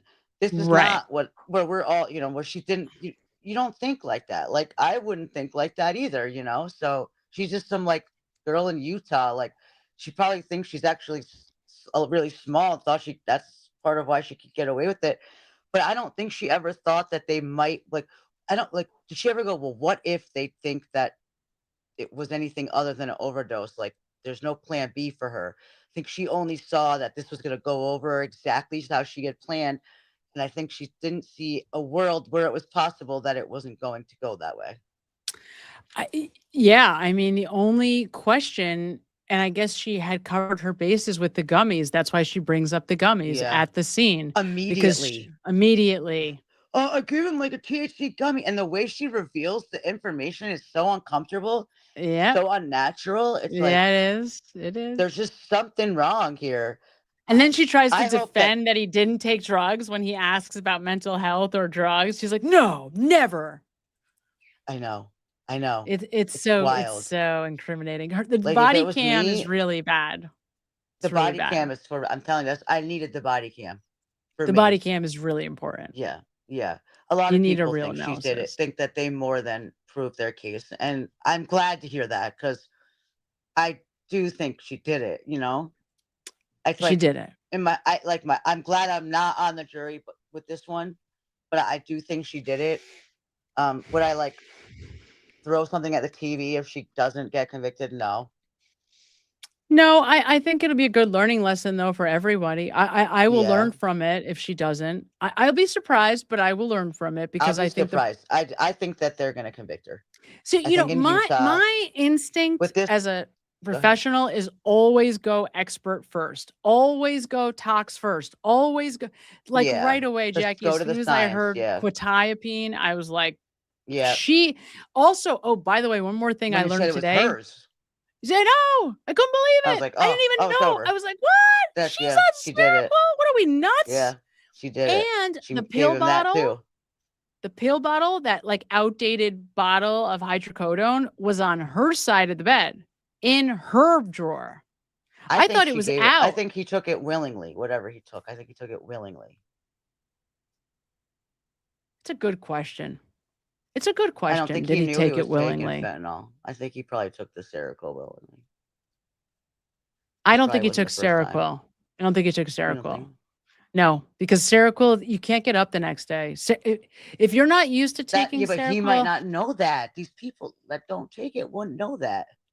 I mean, Maybe if she was like, lies I to got him this about what sleep it med. is, That's what I'm saying. Yeah. maybe if she lies to him about what it is, Yeah. maybe because he was It's raging very out. Small pill. It's very unintimidating to take. It's not like this giant. Right, it's not a horse pill. Right, it's very small. Could have been. It's very so I don't know. You're right. I No, don't you're know. not wrong. I guess she also, by the way, could have thought it was. She could have thought it was oxycodone that she was giving it. Well, because one of the reasons why, like the smoking gun, I'd like some proof of how he ingested all this. We know it's through the stomach. Yeah, but like, there's no I mean, we know that anywhere. There's no. I know. I know that, but I'm saying like, they didn't check. That's a tough one for me. I will tell you though that because I mean I can't say this for sure. I have to go back. They did check that. Didn't they check a glass or something? No, they didn't. They did not. They didn't check the pill bottle. They didn't check the glass. Yeah. No, they didn't. Right. They just didn't. You're They ended up going through the dishwasher. They went through the garbage. But the thing is, because she brings up the Moscow Mule so many times, and because she brings up the lemon drop, that's incriminating to me that she keeps bringing it up. Yeah, but I think that maybe it's a deterrent though, that it didn't. Because she'd have to have hide the tape. I mean, if she was gonna slip it in, she would have had to have hid it. Right. Like how? That's why I think he took it willingly. Okay, but hear me out. I just don't know if he knew what the hell it was. Let's say that she's giving him a lemon drop. The Moscow Mule, one of the ingredients is ginger beer. It hides it could hide the taste. And if you do it, if it's like a shot, like it's sugar and a lemon drop, and you do the shot, you might mistake that intense burning for alcohol. Too much alcohol. You're right. And the sweetness would have taken away some of the ick. Yeah. I mean, look, there's no doubt if you do a shot of quetiapine and fentanyl, at the end, it's going to be like, woo, you're going to have that vibe. But he might have mistaken it for the burning of alcohol. Yeah, maybe. I mean, I played that out, many times. I guess obviously. I think that's something for me that is a little bit hard here. Is like I just wish that I had that evidence would have done it.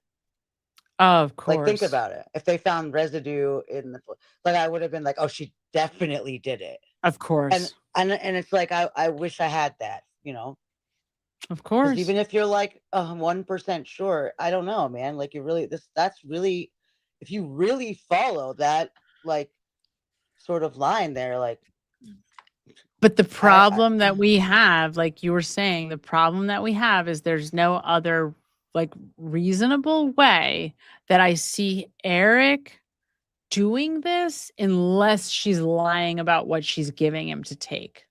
That's what I think she did. That's what most people It's would not do. impossible. Yeah. I think she maybe maybe it could have been a vitamin. It could have been who knows? It could have been You're anything. not wrong. Yeah, it could have been. They were talking about lifestyle changes or whatever. I mean, it's hard to say what's real and what's not, but that's so normal. I mean, think about, yeah, you trust your husband, you trust your wife. Yeah, of course. Yeah. Not to poison you. I don't think, but it kind of feels like he thought that she might be trying to kill him. It's true. He did say that. I mean, would you ever say that in even joking? I mean, that's a little weird thing to just randomly throw out there. No, maybe joking, but if I really said it was real, I would say it differently to somebody. I mean, enough to to my sister where I am actually trying to get my will. Enough to even where if he is joking, Sam, then he ends up dead. So he was right. You say it in a joke, but you don't joke about that unless you have some evidence that it's some reason to think it. Unless you're just oh, I'm gonna kill my husband. But I mean literally kill. We use that word a little bit too loosely in this society, I think. Or at least I do sometimes. I do. Sure. Oh, I'm gonna kill you. Kill him. Yeah. No, I agree with you on that. But totally. To actually, but he did change it over. He did do these things. Oh, this is good. Listen to this. Okay. DVJ 0456 sends $10. She said, you get another one. I grew up in Utah, and as a Mormon, that had no effect on what I believe in this case. Okay, excellent. Awesome. So glad to hear that. That's good to know. I love it. I think that's wonderful. Yeah.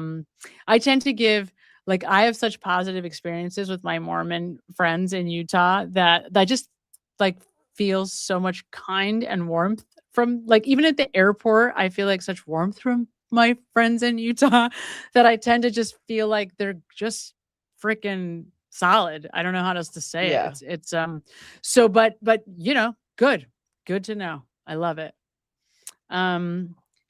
Pro Gamer 515, 5 months. What? That's crazy. Wow. Thank you. It's Dawn here in Brussels. You're kidding me. That's God, wild. that's so Oh my God. That's cool. crazy. Crazy. I can't. Love from Tejas. Member for 1 month. Love Sam. Can't super chat. Glad Sissy was here. Love your work, Sam. Thanks. Tell Vince hi. Bye. I will. I guess. Laugh out loud. Well, we love you guys too. We really, really do. Love from Tejas since 1999. Sam and Sissy, love this collab. Thanks so much, Sam. You say so much that I'm thinking I guess I can't tell Vince my true feelings because the chat wouldn't go through. LOL, love y'all. And Emily C. Yes, I mean, we love Vince with his limitations and all. You know what I will tell you about Vince? He's a huge pain in the ass, but I got to give him credit. He does come around. It just takes like so long. It's like 4 months later, he's like, oh my God. And I'm like, Vince, this is like 12 months ago. We were having this, like 18 months ago, we discussed this. Are you really just getting to this now? Like, he's talking about the key cycles now, which I think is kind of endearing. No, I swear to God. Is what got, for everybody to know, like the key cycles is what really got, I feel like, Sam to jump on and be like, all right, what's going on? Tell you. Yeah. Like something's wrong. Yeah. So he's like all in. He's trying to figure out, like, is there auto braking on the car? And this is part because he's been talking to Kevin from the other side, and they always point to the telematics. The problem with the telematics, guys, is we do not have enough information. We really just don't know what key cycle was when, and there's not enough definitive information to say where the car was, when it was there, who had it. It could have been Trooper Paul backing up at 24 miles per hour at that speed, at that ratio of the brake. The whole thing is sus at best. So, but I think it's hilarious that he's like all into the key cycles. Cause you're right. I was so like key cycles, just trying to figure it out for so long. It's so last year. I know, right? It's still last year. But that's Vince, and you know what? He is where he's at, and it's endearing because, again, it forces all of us to be like, hey, wait, why do I think that? Oh my God. I know. It's amazing. All right, we got one more, a couple more. Let's read these. Oh, Denise says, love your hair, Jackee. Oh, Denise, thank you. Thank you so much, Denise. Denise is the best. Denise is the world's greatest moderator, for those of you that don't know. I feel like everybody already knows, but she's just the absolute greatest person. Sure. That's absolute awesome. best. Thanks, Denise. Thank you. I love it too. I feel free. Let me take this off the screen so I can read these. Pseudo 102 sends 20. I believe that's Australian dollars. I think Carmen and Karen both thought the pills. No, sorry. I think Carmen and Kouri both thought the pills were oxy. Maybe why Kouri planted the empty old hydrocodone bottle. Fentanyl tox. I think you're right. Shame on the cops for influencing Carmen to change her story. It backfired. I think you're right. And you know what saved their asses here was that Robert Crozier, like, impromptu add-on where he's like, yeah, well, then, like, the Mexican cartel, like, hit the streets with all the fentanyl that was masked as Roxaset, as Roxycodone. Yeah. I was like, I died. When he started saying that, I was like in my glory because I've been saying it the whole time. And I was like, oh my God, he's telling us the truth. That's amazing. And he didn't even realize it. Like, he is what he is. So it just like slipped out, but you're right. And I'm glad you mentioned the dope sick. I do think that was her way, because she does that with Josh. She drops the hints with Josh because she feels comfortable enough to do it. She trusted him because he loved her, and he was so, I mean, look, let's be clear. This man met her in South Carolina, actually took his dog and moved his dog and him to Utah without a relationship, just having hooked up with her like what, weeks before he moves to Utah, so that he could live in one of her like uncomfortable, like flipping houses. Yeah, and work on the house. She moves the guy like across the country. She like moves her like lover and his dog like into a house. One of her flipped houses. And like, What is hello, that? how is she explaining to Eric that like she's I just don't know. gone? Because he's For too nights busy at on a the horse. He's too busy at horse with the kids. He's too busy with the kids till at the they're horse, asleep. right? At the ranch.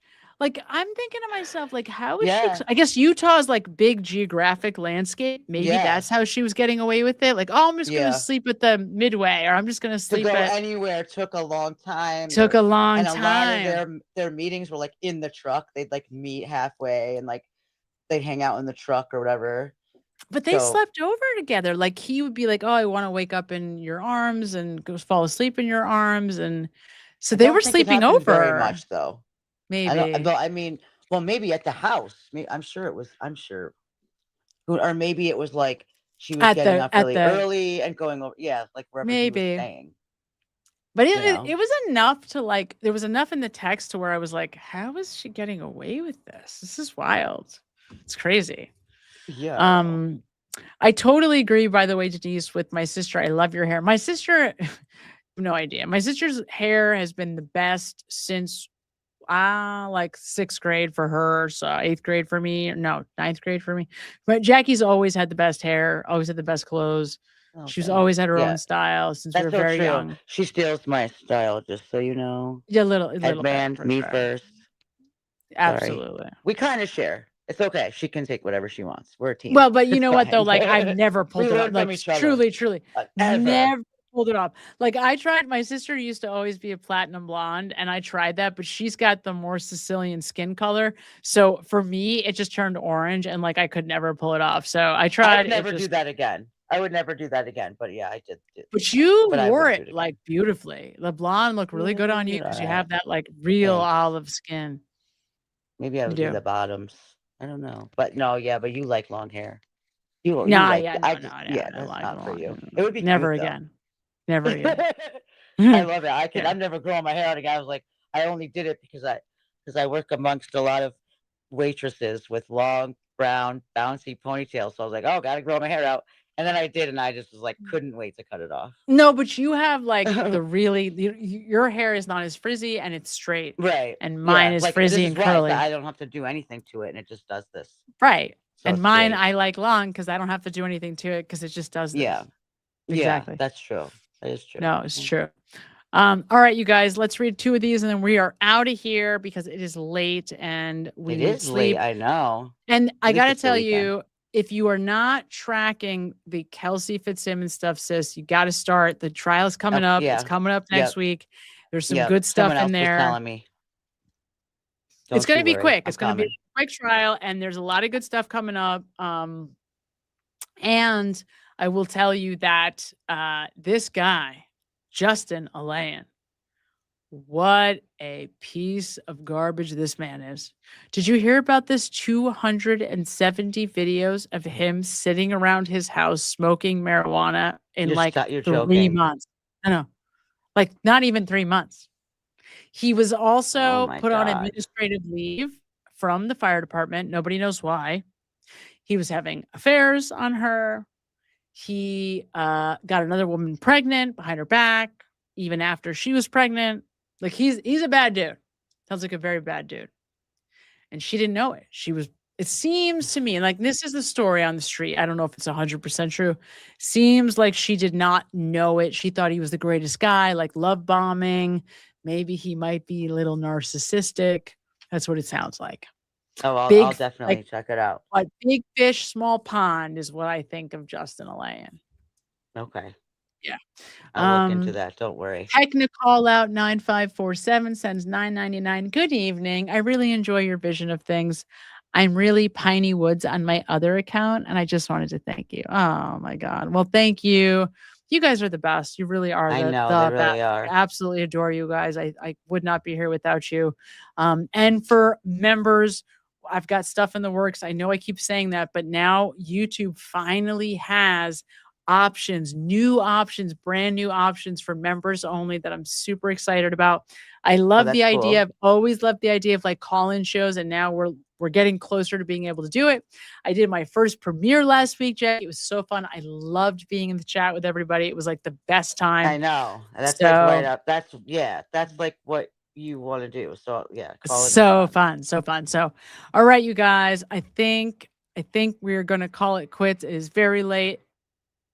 Those of you that are around the world and know, right? enjoy the Thanks for dawn, having enjoy me. the sun. I know. Yeah, thanks for being here, Thank you sis. for Thanks, having Denise, for me. being the best Thanks, everybody. moderator. You guys are the best. Let's I do know, it thanks, again Denise. Love you. very, very soon. Thank you. Wait, let me see if I can find. Okay, so Sissy, much love. I will see you again very soon. We got to catch up also on your trip because I want to hear all about it. We will. And we will see you very soon. Bye, bye, bye, bye. Everybody enjoy the rest of your long weekend.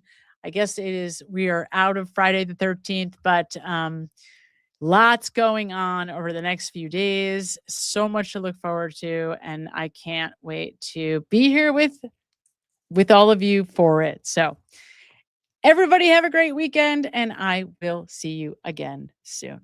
Good night. Hit the like button. Good night. Good night. It is the defense Good night, counselor's everybody. duty to protect the rights of the individual, as it is the prosecution's duty to uphold and defend the laws of the state. Justice for all. Only we have a problem here. I live inside my own world of make-believe. Kids screaming in the cradles, profanities. I see the world through eyes covered in ink and bleach. Cross out the ones who heard my cries and watched me weep.